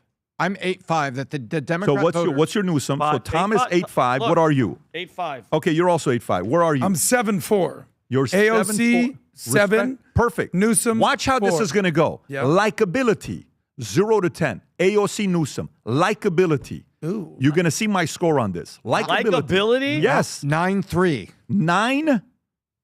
9 Tom, 3 Newsom. I 9-2. agree. Yeah. Newsom has become not likable. He effed up Yeah. royally. And his resume's What do you give to? What do you Trump. give? I give 9-2. I think 9-2? he's a serpent. To What do you give me. I him? know where I'm at. 7-3. Okay, so stay 7-3. Fair. Fear. Who do you think is feared? Like, oh shit, man, I better not cross her. I better not cross him because he or she and their following is capable of coming after me. And they're strong, loyal, devout. Fear. What do you score? 8 and another 3. Okay. Because she has a follow. You're right. Yeah. Where do you put it, Tom? I put it at 9-2. Chuck Schumer's people have leaked scared. that he is scared shitless. Exactly. Her running for Senate. Give me Adam. I'm at 7-2. Perfect. You're staying the same place. Now, talent. The ability to debate. Talent. Ooh. That's it. This changes now. Okay. Talent, ability to debate. Go ahead. 5-8. Okay. So he's okay, but she can't. She doesn't fair, have it. It fair. might even be lower. Tom. 8-4, but her 4 is improving. Oh, you? Oh, no. 4-8. So Tom. 4-8. The other way. 4-8. I got you. Yeah. Adam, go ahead. Newsom 11. Yep. Because he's just Yep. the most talented lying politician ever. Yeah. And she's a 5. Okay. And then last but not least, loyal following, influence, social media, all of that. AOC, Newsom. 8 AOC. Uh-huh. She has him, ride or die. And to me, that he's sounding with him, 3. Okay. Flip-flop. Where do you go with Tom? Where do you go? No, we're talking social media. I'm 10-2. Okay. And then Adam? I have AOC at 8. There's some people that disagree with her, and I have Newsom as a 1. I don't know anybody that goes, that's my guy. So to help me understand. Do the score. You want to add them up? No, it's not. Guys, it's a It's a runaway. Yeah. The only thing, if she was my girl, my candidate. She's available these days. I'm just saying for the single gentleman out there. I'm talking about, I know she is, and sure, and they had a breakup, and somebody asked her questions yesterday. She says, I really don't like to address any personal matters of my life. Oh, right. But let me jab myself. You were jabbing yourself with IVF hormones. And freeze my legs. She's used to getting hit by, this was it yesterday. Play 10 seconds of it. It's not a long video. Are you and Riley Roberts still together? I don't comment on my private life. Thank you. Your mother once said she loves Riley and wants to see you guys get married. Is she going to get her wish? Again, I don't comment on my private life. Okay, you can pause it right there. You can pause it right there. Stab myself in the belly. The number one thing she needs to do is go hire the best of the best. Historian from the right. She needs a historian that's the right to help her out. She needs to bring a debate person from the right, not the left. She needs to bring people that she is sitting there coaching her, how to debate, how to have these positions, she's going to have to go through all of this. And it needs to happen yesterday. And if that part, that will be the only reason why she doesn't end up winning. It won't be because of all the other stuff. Yeah. It will be only because of debate. If she's able to show up in the 2 primaries, she's the candidate. So she needs the coaching. I don't know who's doing the coaching on the back end to her. That kind of came out the wrong way. I don't know who was like coaching her properly to get her ready on the political stuff. But, I think if she has that, I think she's got a shot, and she's formidable. Do you think he has a better organization raising money, but that's something to be corrected once they see the momentum? You have to be likable, Tom. You have to be likable. You don't got that. You have to. When Ben and I were having this conversation the other day, he said something. He says, people respect me, but people love, Tucker. He's got a like following. You have to, we put a very low score on likability, but in these types of moments, you need to have a very high score of likability. You got to be likable. You got to be likable. So, yeah, I think this is going to be an interesting situation between the two of them. Calcium market's already, saying what's going to be happening. The market's putting the wager behind AOC, and I've been saying this for a good 18 months now that she's going to be the Democratic candidate. Do you think Gavin candidate. peaked too early? Do you think there's time for him to come back? I think he had zero strategy. He did exactly what John Kerry did. We honestly, you know what we should do? We should send Newsom some Future Looks Bright flip-flops. Yes. I think he would like it. If we send him some Future Looks Bright flip-flops to remind him, we have Future Looks Bright flip-flop because, and by the way, and I'm talking about some high-quality flip-flops that we have. That says Future Looks Bright on it. Yeah, good ones. If you want to go find it, Connor, so people can see it, we have some high-quality flip-flops. Send them to him. But that's exactly what this guy, just go to search. You don't need to make it hard for yourself. Yeah, that's exactly what this guy did to himself. That's what he did. Watch LeBron James' picture come up. He flip-flopped, and he kept going and going and going instead of telling us, what do you stand for? He couldn't do it. Yeah, he couldn't do it. Go a little bit lower. That one right there. Click on that one. That one sells out every time it comes out. Middle one. The middle American one. Ones? Look at that one. Those are sick. That goes instantly. Every time. Surprised we have them right now. These slides goes like this. Those are gel on the gel on the bottom is the most comfortable flip-flops. Newsom, you got to wear these because it shows you love America and it shows that you believe the future looks bright. But he messed up. And by the way, some people are going to say it's his camp's fault. No. You have to stand tall. You have to sometimes make the decision that is not what everybody, not the leading indicator. You got to be the leading indicator that gives a controversial position and everybody says, oh, he's out of his mind, he's crazy. No, you trailed AOC. Massive mistake that they made. And she's getting set. Like, you want to talk about the breakup? He also went the wrong way. He had the Hillary playbook. Attack Trump. Trump's not on the ballot in 2028. Yep. And he mishandled his own scandals. Hillary mishandled her own scandals, the server and everything that went with it. He went into old school. But can I tell you something, and didn't Tom? make the decision. But let me tell you why I think Hillary did a better job than Newsom, because Hillary at least went against Bernie. Hillary at least knew, I'm not a socialist. Yeah. Hillary at least put her foot down and said, this is what I stand for. She never went toward Bernie to get his No, I voters. give Hillary more. But by the way, you know what Hillary's problem was? CIA. What do you think was Hillary's was not biggest problem? likable or trustworthy. What do you think her score is on likability? Oh my the lowest God. likability score of all time People is are Hillary. scared of her. Yeah. People are scared. By the way, no politics. Having dinner with AOC, you think you would actually enjoy the dinner? Absolutely. We'd laugh and act like New You Yorkers. think dinner with Hillary Clinton you would enjoy it? Imagine at I'd be Casa D'Angelo. petrified. Can we have some bison? Is that what you're going to order? Go ahead. Yeah. Go ahead. Yeah. It's ladies first, but go ahead if you want to be. Like, holy shit. Here, I brought some hot sauce. For I you. wouldn't touch So, anything but that- AOC would laugh and joke and do this. And likability, man. Never underestimate But the power of likability. the challenge is, what you want to say about Hillary, she was at least smart and calculated. Yeah. In my opinion, Maniacal, if you want to. these female potential candidates from Hillary to Kamala to AOC are getting more likable, but way dumber. You think that AOC would stand a chance on the debate stage versus any credible person? Let me ask you a question. That to me is the problem. How do you do in debates? What's that? How do you do in debates?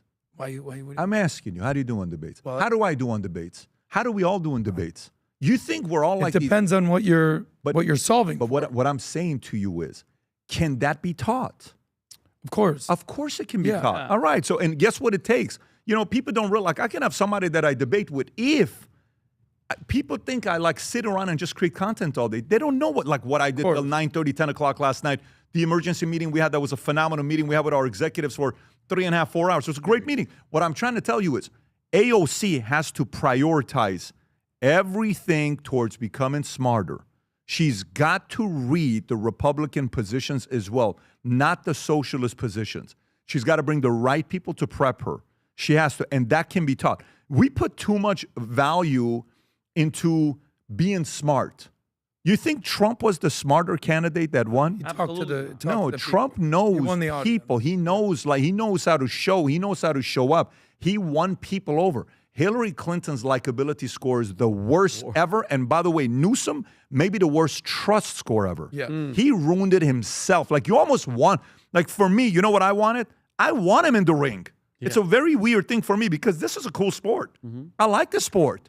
I wanted to see Newsom against Rubio or Newsom against JD. I actually want to see that. Yeah. I think it's good for television. Because he debated DeSantis. Because he will fight, but he will be Rubio's exposed. legit. Rubio's is equal. I fully agree with you on the likability. I get that. But there's also policies. And I just don't understand how that Trump can win in the didn't know policies, guys. Trump didn't know policies. Trump is one of one. No, but AOC ain't on Trump's level. But nobody's rapping about I'm not AOC. telling you she's at Trump's Nobody has level, AOC's name on their building. But Adam, watch. Trump is an anomaly. But Adam, watch this, because all the stuff that's happening right now, look at how strategic. Freezing her eggs. Ex-fiance for 10 years, gone. You know why? Because he's a tech millionaire. By the way, they're changing the image. Can I tell you something, though? Yeah. Can I tell you something? Blind spot. Me and AOC follow each other. We've DM'd each other. We've talked to each other. We've seen each other's posts. And every once in a while, I will tell you this, is I don't think America will elect a single woman. I was just going to say that. I don't think they will. I think she needs a relationship. And so the concern to be a single woman with instead of no having kids. May I? Sir.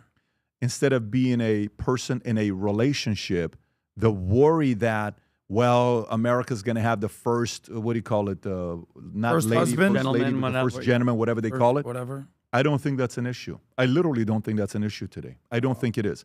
I think her being single splits her chances by, you know how much? 50%.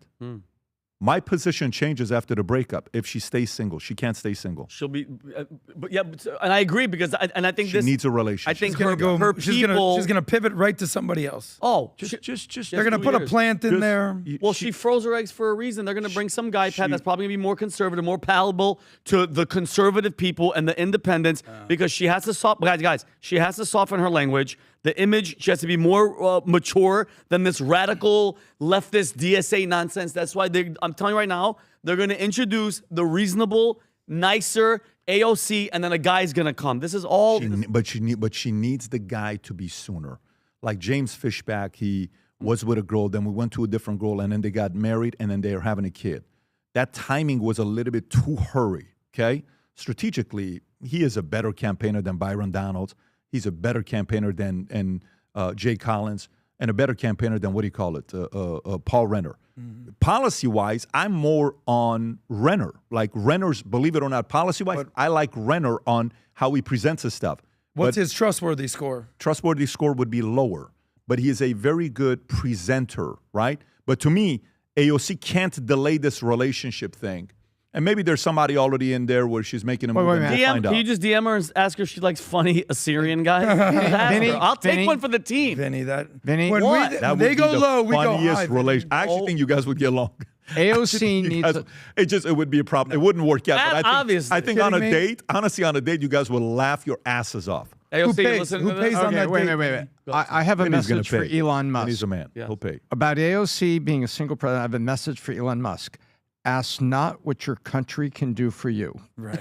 Ask what you can do for your country. Go for it, Elon. All right. But don't So here we go. Let's go to the next have a one. chance, Tom. Next story I want to get into is the SPLC story. Kind of weird.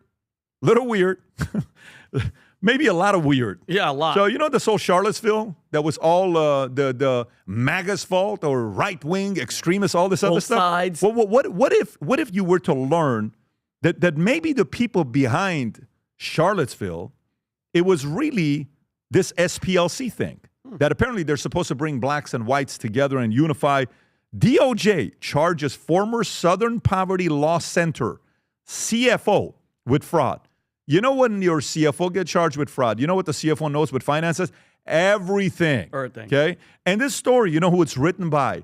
Not by Breitbart, not Daily Caller, not the, all these other sites, Fox. No, this isn't Blaze. This is written by ABC News. So let me read it to you. The Southern Poverty Law Center former chief financial officer was arrested Wednesday, charged with fraud in a superseding indictment accusing her of overseeing fraudulent donor payments to informants inside hate groups, including one with whom she allegedly had a romantic relationship with and shared a bank account.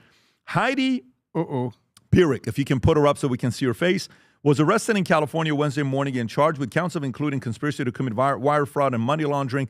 Prosecutors says Pierrick, who previously led the SPLC hate group tracking section, was among several individuals who oversaw payments to people who infiltrated white supremacist groups as informants. The indictment alleges one British Pierrick approved payments for was an imperial wizard in the Ku Klux Klan. What?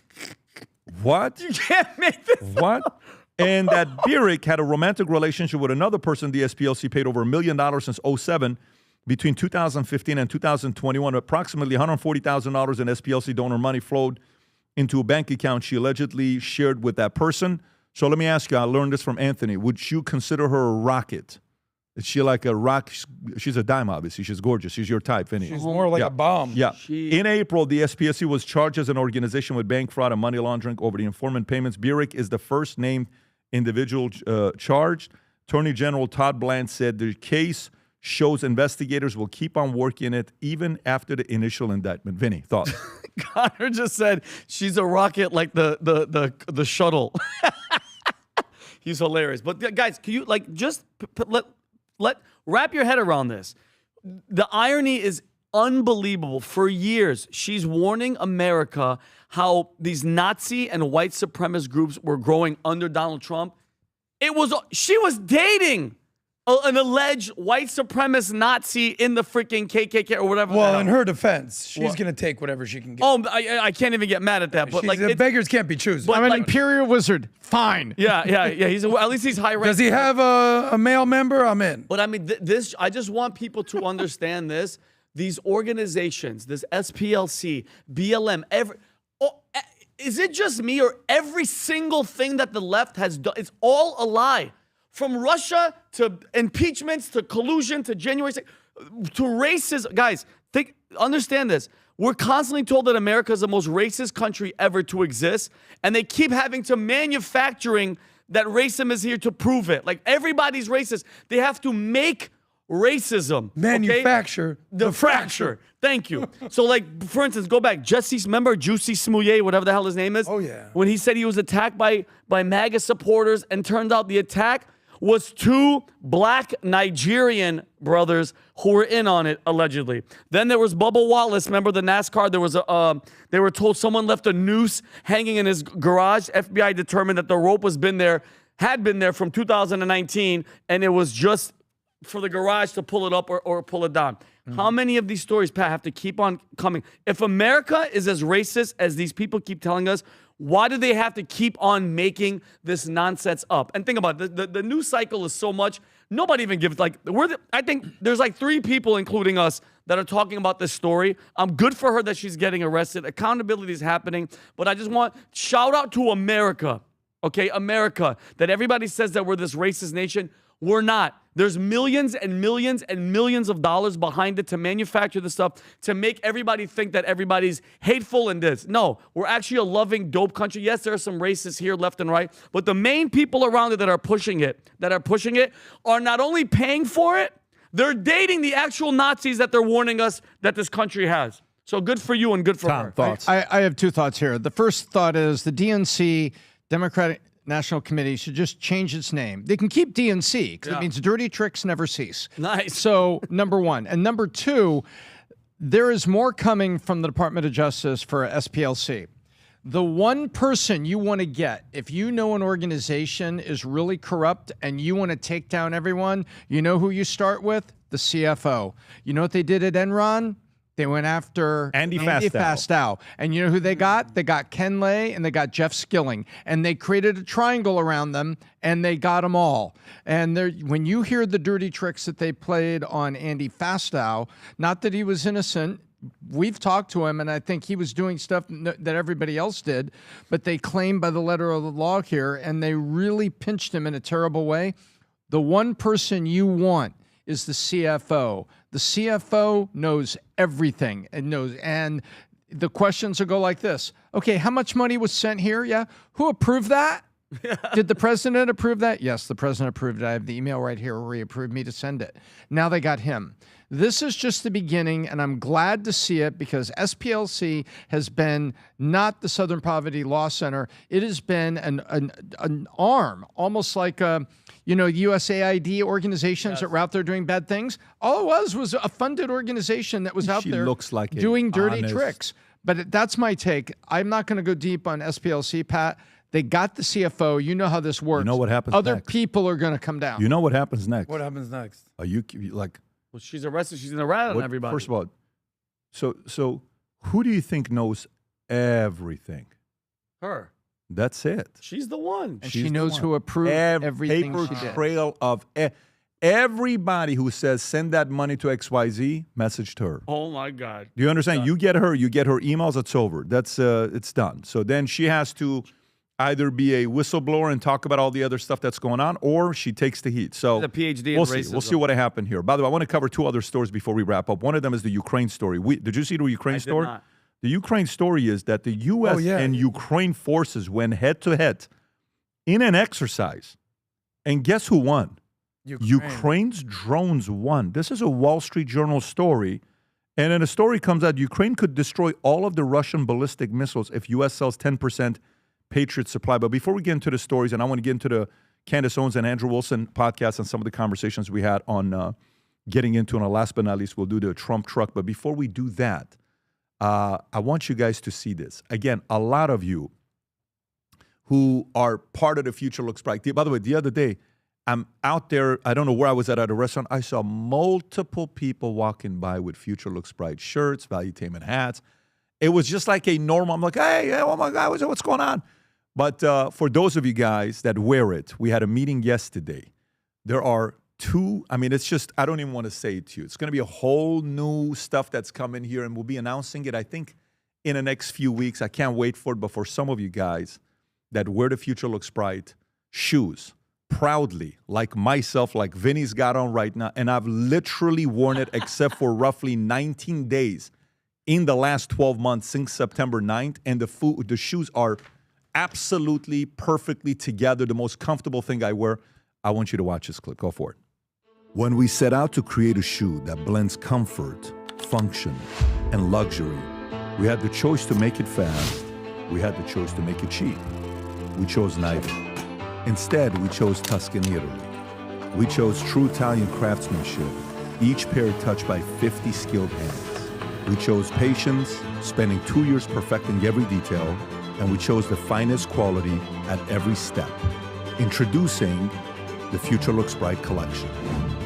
Not rushed, not disposable, not ordinary. Rather, intentional, luxurious, timeless. All right, go to vtmerch.com. Again, go to vtmerch.com. Place an order for yourself, your son, your husband, or somebody you love that is very optimistic and believes the future looks bright. Next story I want to get into. So, U.S. and Ukrainian forces, when head-to-head in an exercise, Ukraine drones won. Battlefield drill shows Pentagon hasn't fully absorbed lessons of Russia's war. Interesting. So, U.S. went against Ukraine, and the drones won? Yes, they did. Let me read this to you. U.S. armed forces faced off against Ukrainian drone operators at a Germany exercise earlier this year. It didn't go well for Americans. During the exercise, called Combined Resolve, Ukrainian drones units easily spotted and defeated U.S. troops and armored vehicles on rotation from Fort Hood, Texas. Around 3,500 U.S. personnel, primarily from the 3rd Armored Brigade Combat Team, 1st Cavalry Division, which that's the biggest base we have in America. It's a very well-known, decorated base. Attacked a position defended by opposition forces reinforced by Ukrainians from the 412 Regiment of Unmanned System Forces, known as Nemesis. The Ukrainian eliminated a U.S. armored brigade. Heavy vehicles threw up dust at reconnaissance drones, easily spotted, followed by explosive dropping and first-person view drones, scoring kills so quickly that the U.S. vehicles had to be respawned. To keep the exercise going, the Americans improved over 2 weeks as they learned to disperse, conceal, and use electronic warfare. The drubbing couples with U.S. casualties from Iranian drones shows American vulnerability years after the U.S. pioneered long-range drones warfare. British and Swedish forces have suffered similar defeats. It is vital that the U.S. military master that, and thus far, unfortunately, that does not seem to be the case, said Elliot Cohen, a scholar at the Center for Strategic and International Studies. And this story from Wall Street Journal comes out same time when a story comes out from CNN saying Ukraine could destroy all Russian ballistic missiles. U.S. sells 10% of Patriot supply to them. Tom, when you hear this story, how do you process this story? I process it 2 ways. Ukraine has had to get better by necessity, and necessity drives invention, and necessity also drives urgency and speed.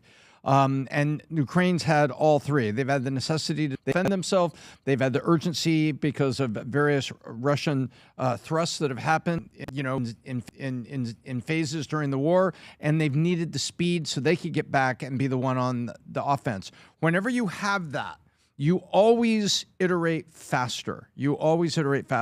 So apparently they've iterated faster, point 1. Point 2, apparently the lack of investment during the Biden administration and things like this have led to a situation where we're not ready for certain elements of modern warfare. We have giant aircraft carriers that can sail around, and they're protected by nuclear subs and Aegis-class cruisers right next to them. That's the old style of warfare. Look at what's happening right now. We still have Iran ability to make missiles out of the mountain, launch them out from over the mountainside, from over here. It's like finding needles in a haystack and then hitting ships. Right here, what this is telling us, saying if you gave me 10% of your Patriots because I could defend against the Russian missiles, we would go in with the drones and we would destroy the rest of them where they sleep. We saw I was very impressed and shocked. It was 2 years ago, Pat, where I believe it was 2 years, where the Ukrainians launched an overnight drone assault on Russian bombers that were parked the way the U.S. and Russia parks the planes. You remember this, seeing this? All the Russian planes were parked in a row, and zoom, they went over there, they overwhelmed the air defense, and they were bombing the bombers. So there's the 2 things.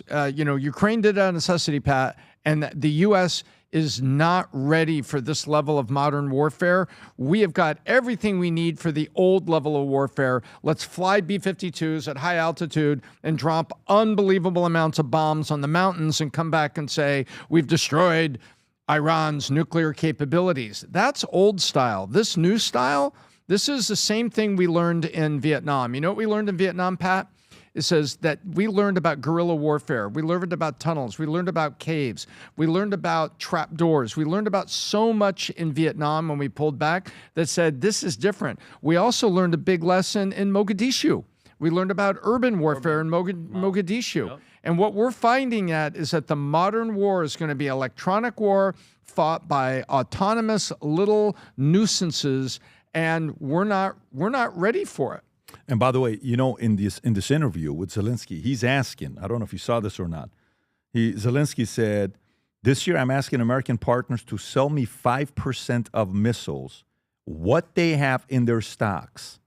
Zelensky told CNN in an interview, if they sell us 5%, we will go through the winter and save people's lives. If they can sell us 10%, we will destroy all the Russian ballistic missiles. The appeal came amid a severe air defense shortage. In July, Ukraine intercepted only 29 of the 195 ballistic missile Russia launched, making it the deadliest month for civilians since the full-scale invasion began in 2022. According to the UN, I have 1%, Zelensky said. The current Ukraine acquisition of interceptors, the U.S. itself faces a reported missile shortage as the Iran war depleted stockpiles. President Trump said August 6th, the U.S. needs missiles too. So imagine you're asking me for missiles. You want me to give you missiles while I'm in the middle of it?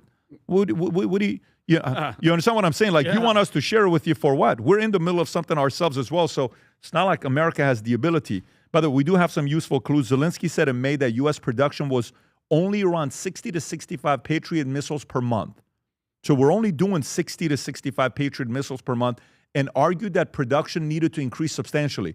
Zelensky is telling America, hey, man, let's go. I need more missiles from you. While America is dealing with Iran, this guy's asking for us to give the missiles. Trump's like, wait a minute, we may need it ourselves. So how are you processing this? The fact that this is the monster that we created with Zelensky, you know, coming here begging, remember money, give me money, give me money. This is a problem that Biden and all them invited Russia to do a minor incursion. Do you remember that, Tom? Minor incursion, meaning start the war, go for it, and then all the guys, you know, all the, you know, defense contractors and this whole money laundering situation. And now we are stuck, besides our own freaking war with Iran, now we have to deal with this guy in Ukraine. And by the way, Russia, if you guys notice, Russia's been really quiet, Tom. I haven't heard that much about Putin, but how do you think Putin feels about hearing, hey, if America gives me 10% of Patriot missiles, I can take out everything with ballistic missiles? That.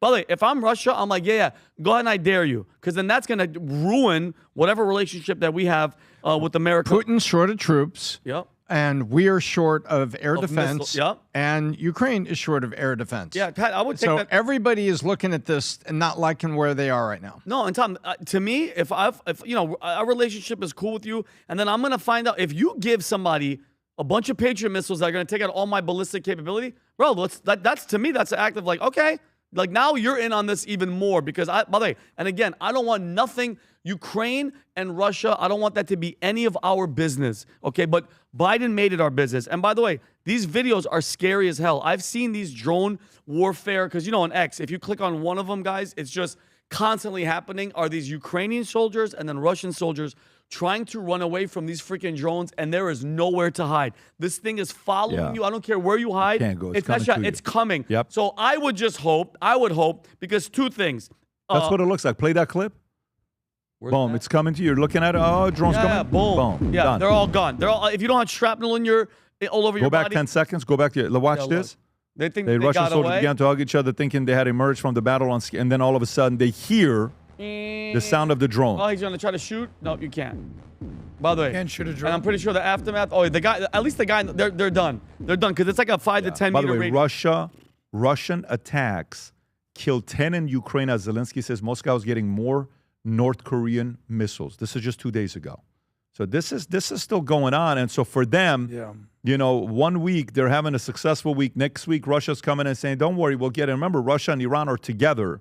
So in this situation, Russia's partnership with Iran is forcing U.S. to get closer to Zelensky, even though Ukraine and Iran would be more comparable because they're the smaller ones. They are standing up against the bigger bullies. And this is my thing. It's the main thing is what? Protection of our troops. They're having these exercises, and they're showing how bad we are. Over here, number one, I obviously think that we need an Iron Dome. You know what I mean? If we're giving all the money to all these other places to have protection, we need protection here, number one. Number two, it's all of our United States soldiers stationed all over the place that if something, God forbid, happens, we just saw the story. We're not trained, Tom, and this is the future of warfare. It's not even troops on the ground anymore, Pat. It's just drones coming in and blowing everything up. So we need to get ready. Yeah. Yeah. This is why Palmer Lucky's company, Anduril, has been so successful. Mass produce it and mass produce modern weapons meeting the need. Adam. Well, here's what I've learned during this Russia-Ukraine war is that Russia's been totally exposed. We thought that they were this big, bad army that, could take over the world. They can't even take over land in Ukraine. They're barely winning. I mean, does anybody look worse than Putin? And I'm being completely unbiased here. Putin, what has he accomplished in the last 5 years? What has he done? He's ruined his country. Hundreds of thousands and 1 million people have died. For what benefit? I mean, where I will criticize Trump is maybe putting too much stock that his personal relationship with Putin might change anything. Trump campaigned on ending the war in one day. Buddy, it's been 5 years. And I don't put that on Trump. I think he's tried again. I put this on Putin. I think this is Putin's legacy at this point, is that your country has basically been outmaneuvered, outmanned, and out-innovated by the little engine that could, Zelensky and the Ukrainians. But we're giving them all the money. But I don't think about it. They're winning. If you're fighting a giant and some other giant is giving you Zelensky, Ukraine is winning. No, you know what I'm saying? So Adam, think about this. Adam, ready for this?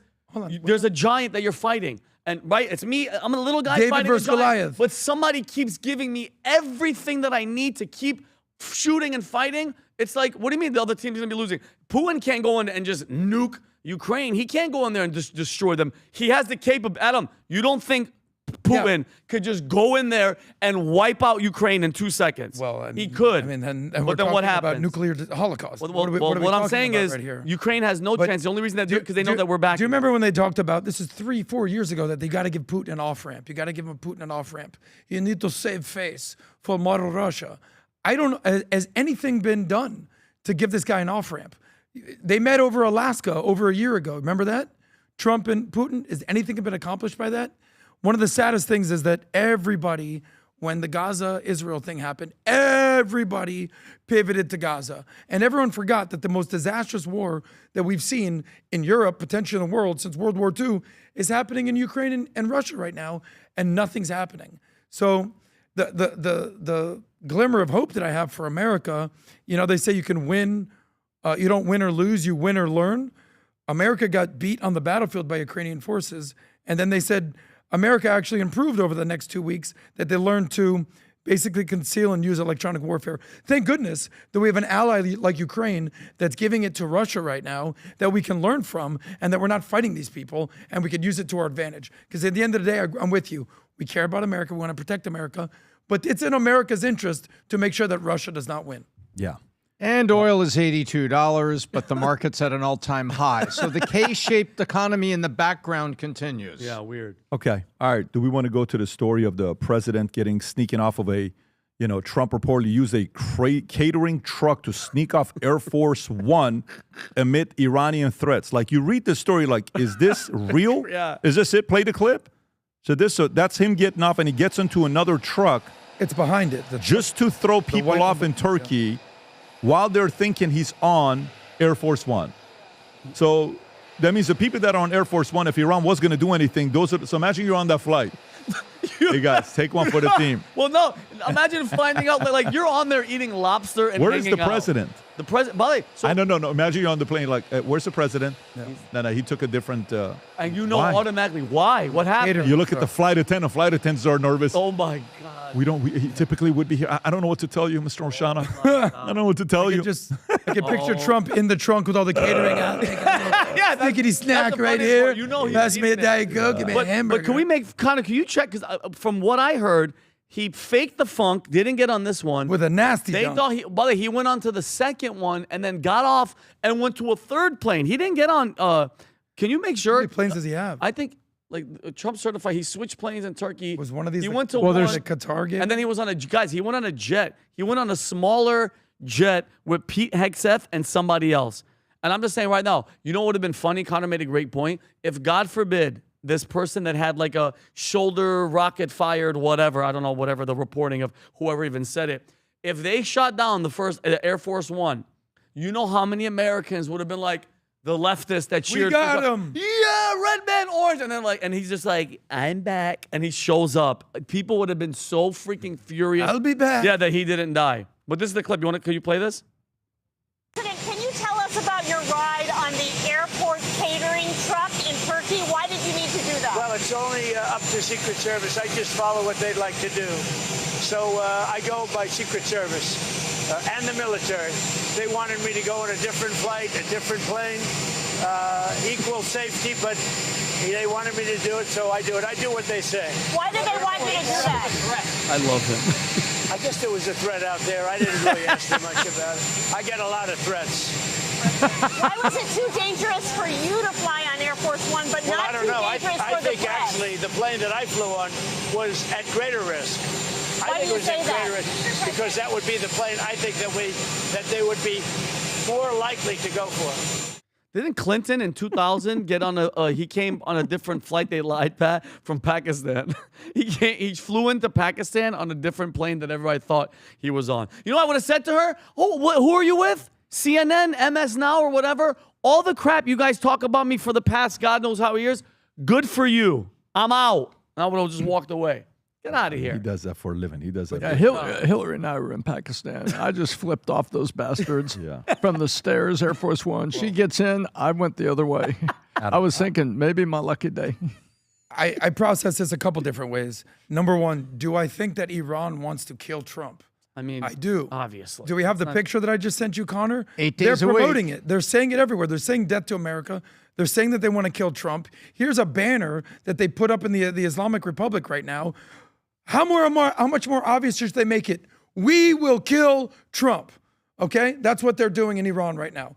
And I get it. He took out their Ayatollah. He took out Soleimani. So when someone tells you who they are, believe them. Number two, and this is just my speculation, where was he leaving that plane from? Turkey. Turkey. You know how much I trust Turkey at this point? As much as you trust ham? About this much. Yeah. I trust ham a little bit more than turkey at this point. And I'm keeping kosher, if you know what I mean. Yeah. But to me, I think you have to protect the golden goose. Trump is the golden goose. I don't know what's going on here, but when Secret Service says get in the catering truck, Trump's getting his ass. Pat, you know who knew what was happening were the pilots of Air Force One. Nobody else knew until later. You know the pilots were crapping in their pants, bro, because they said a guy was walking around with a freaking surface-to-air missile like that. Yo, I'm already afraid of flights, bro. I would have gone. Protect this man, Secret Service. At all costs. You got a bullet in his ear. You have how many attempts at his life? Do we have that picture of when he's golfing, and then they have like some missile launcher? Do you have that? He's in Jersey. This is what you need when you're playing golf. He's in Jersey golfing, and you see Sam. That actually like their defense missiles to knock stuff out of the sky. That's what a Patriot battery looks like, by the way. It's called a Patriot battery. And look at this guy. This is what Trump is golfing with right here. That's a hole-in-one, ladies and gentlemen. Each of those square containers has got 4 to 8 missiles inside it that knock down that will seek out and knock down All right. an incoming. So, very dangerous job. Last but not least, Andrew Wilson made a $300,000 offer to Candace Owens to debate him on the topic of Charlie Kirk, overwhelmingly evidence that Tyler Robinson shot and killed Charlie, and her saying no, Tyler Robinson is a patsy. That debate is going to be taking place tomorrow morning, 11 a.m. Eastern Standard Time. It'll be live streamed the entire time. I want to show you the intro of this. Go for it. Go ahead and play this clip. And podcaster Charlie Kirk has been shot. Tyler James Robinson Is the suspect in custody? Tyler Robinson is a patsy. Utah Valley University. I feel pretty certain about that. We got him. He texted his boyfriend and admitted to the crimes. You're saying these are his texts. We can't even determine if they're fake or they're real. Redaction. I don't think your investigation has proven a single thing. there is nothing, not a single shred of this case that they have delivered that has been concrete. To bring justice. I don't believe you can tie Erica to anything. I don't believe you have a single credible eyewitness or alternative theory. You got to connect the bullet. You got to connect the person. And I'm just as connected to this case as you are, which means not at all. Dude, I'm watching it. Yeah. Tomorrow morning, this will be live, okay? And we had multiple conversations. There was a lot of, well, you know, she's not doing this, he's not doing this, she's not doing this, he's not doing this. We finally had a Zoom. We got on the call. Tom, you were on that Zoom as well, and Exactly. you know, it was very clear on exactly what his position is versus what her position is. They fully were agreed on the same page. This is my position. This is yours. Let's have it. Let's sit down. I think this is the conversation a lot of people have been waiting to take place. And respectfully, they're both formidable. Both of them know how to debate. Both of them know what to do. Candace has, of course, got a massive follow, and Andrew Wilson is kind of coming up where he's been around the block debating hundreds. Oh, yeah. Not that he knows what he's doing. They're both- So it should be a very, very interesting debate taking place tomorrow. I think it's going to be a world-class event. I think they're both very capable. I think Candace is going to bring her best. I think she's going to bring her feelings. I think she's going to bring her dreams and her intuition, her motherly intuition. And she might not know, but she might know, you know. And I think he's going to bring facts and evidence and debate tactics, and we'll see what happens. I think, you know, another thing that I think that stands out, Pat, is the trust that they have for you to be the moderator of this, because they know exactly who you are. They know you're not going to be picking any sides, and I think that trust is freaking amazing. It went from Joe Rogan to somebody else to Michael Knowles, but yeah, guys, for it's been a year. It's been almost a year since Charlie, God rest his soul, was murdered, and I'm very, very interested to hear both sides, and it's going to be if you had to guess, Adam, Tom, how many live viewers? If you had to guess, I'm saying over 300,000 people are watching live during the day on a work day. On a work day, people are going to be tuning in. I'd say 300,000. What do you think? Listen, the moderating started on that call. These are both smart people. It was not a screaming match. Pat moderated the positions to get the deal finished. I love it. And now he's going to moderate the debate itself. But both these people came across very smart, very deferential, and during the point of putting the call together. And now we're going to see it go live and go see, as they say, hot conflict. So I'm looking forward to it. What is his relationship with Turning Point? He doesn't work for Turning Point. He's his own guy. I don't know what his relationship is with Turning Point. I do know, he said we and the TPUSA, and I think he had a visit. I believe they've communicated together, but I don't know his position. I think Andrew is his own man. He is, he goes way, way back to a show that I think him and Dave Smith used to have, 10 years ago. This guy knows what he's doing. He's they do this for a living. This is their business model. He's always on that Whatever It Takes Crucible podcast. Crucible, yeah. So what were the guidelines? Meaning there was no personal attacks. You have to. What can you establish any rules, or can you tell us what's basically been? No, they're both.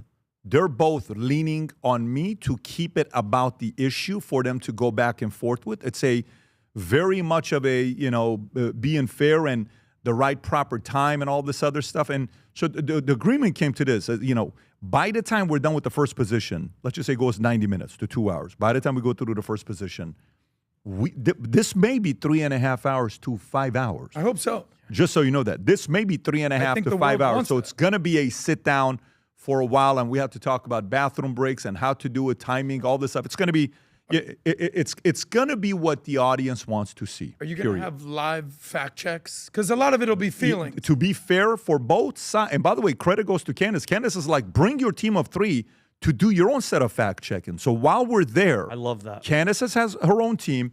He has his own team. Yeah. And if I say, hey, can we fact check that? Both teams can fact check it and put it on the screen, and they can ask their team to pull it up. Yeah, I'm telling you, they're doing it the right way. Well, it's put up or shut up. This is the right way to do it, and they're the right people to do it. Some would say Andrew's got more experience with debating, and some would say Candace has more experience with this. But regardless, the fact that both sides are kind of saying, well, the other person has the advantage, this is a good showdown. And are you revealing the location? I'm not saying the No, location. no, I'm not No, gonna meaning, reveal. but you're going to.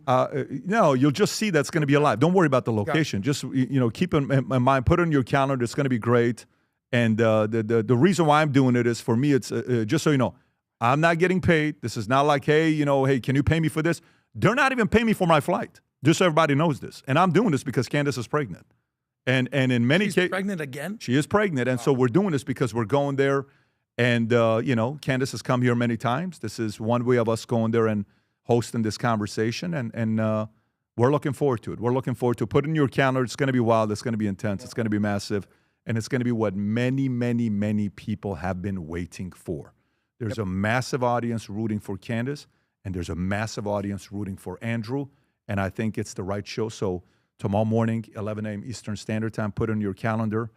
You will see it here on PBD Podcasts, on all over the place. The clips will come out. It's going to be great. So with that being said, gang, if you're watching this, we typically would do Monday, Friday. The reason why I'm not doing tomorrow is because of this. We will go back to it again next Monday, and I'm sure many of you guys will be tuning in to this. Whether you like either party or not, I highly recommend tuning in and listening. Tuning in. And by the way, for the people that are like, well, Pat's on Candace's side, Pat's on Andrew's side. I just did a Ben Shapiro interview last week. Yeah. Do you understand? Like, if there's anybody, so for both of them to agree to this is a very, very fair positioning on where everybody's at. And keep in mind, respect to Michael Knowles, he's one of my favorite guys in the market. I love Michael Knowles. What he did and what his position was. I respect it. And as well as Joe, this started with Joe's podcast with, what do you call it? Andrew With Wilson doing his thing. being there. So Joe was offering as well. So everybody wants to have this conversation. We'll do that tomorrow, 11 a.m. Eastern Time. Guys, take care. Have a great weekend. We'll do it again next week. God bless everybody. Take care. Bye-bye. Bye-bye.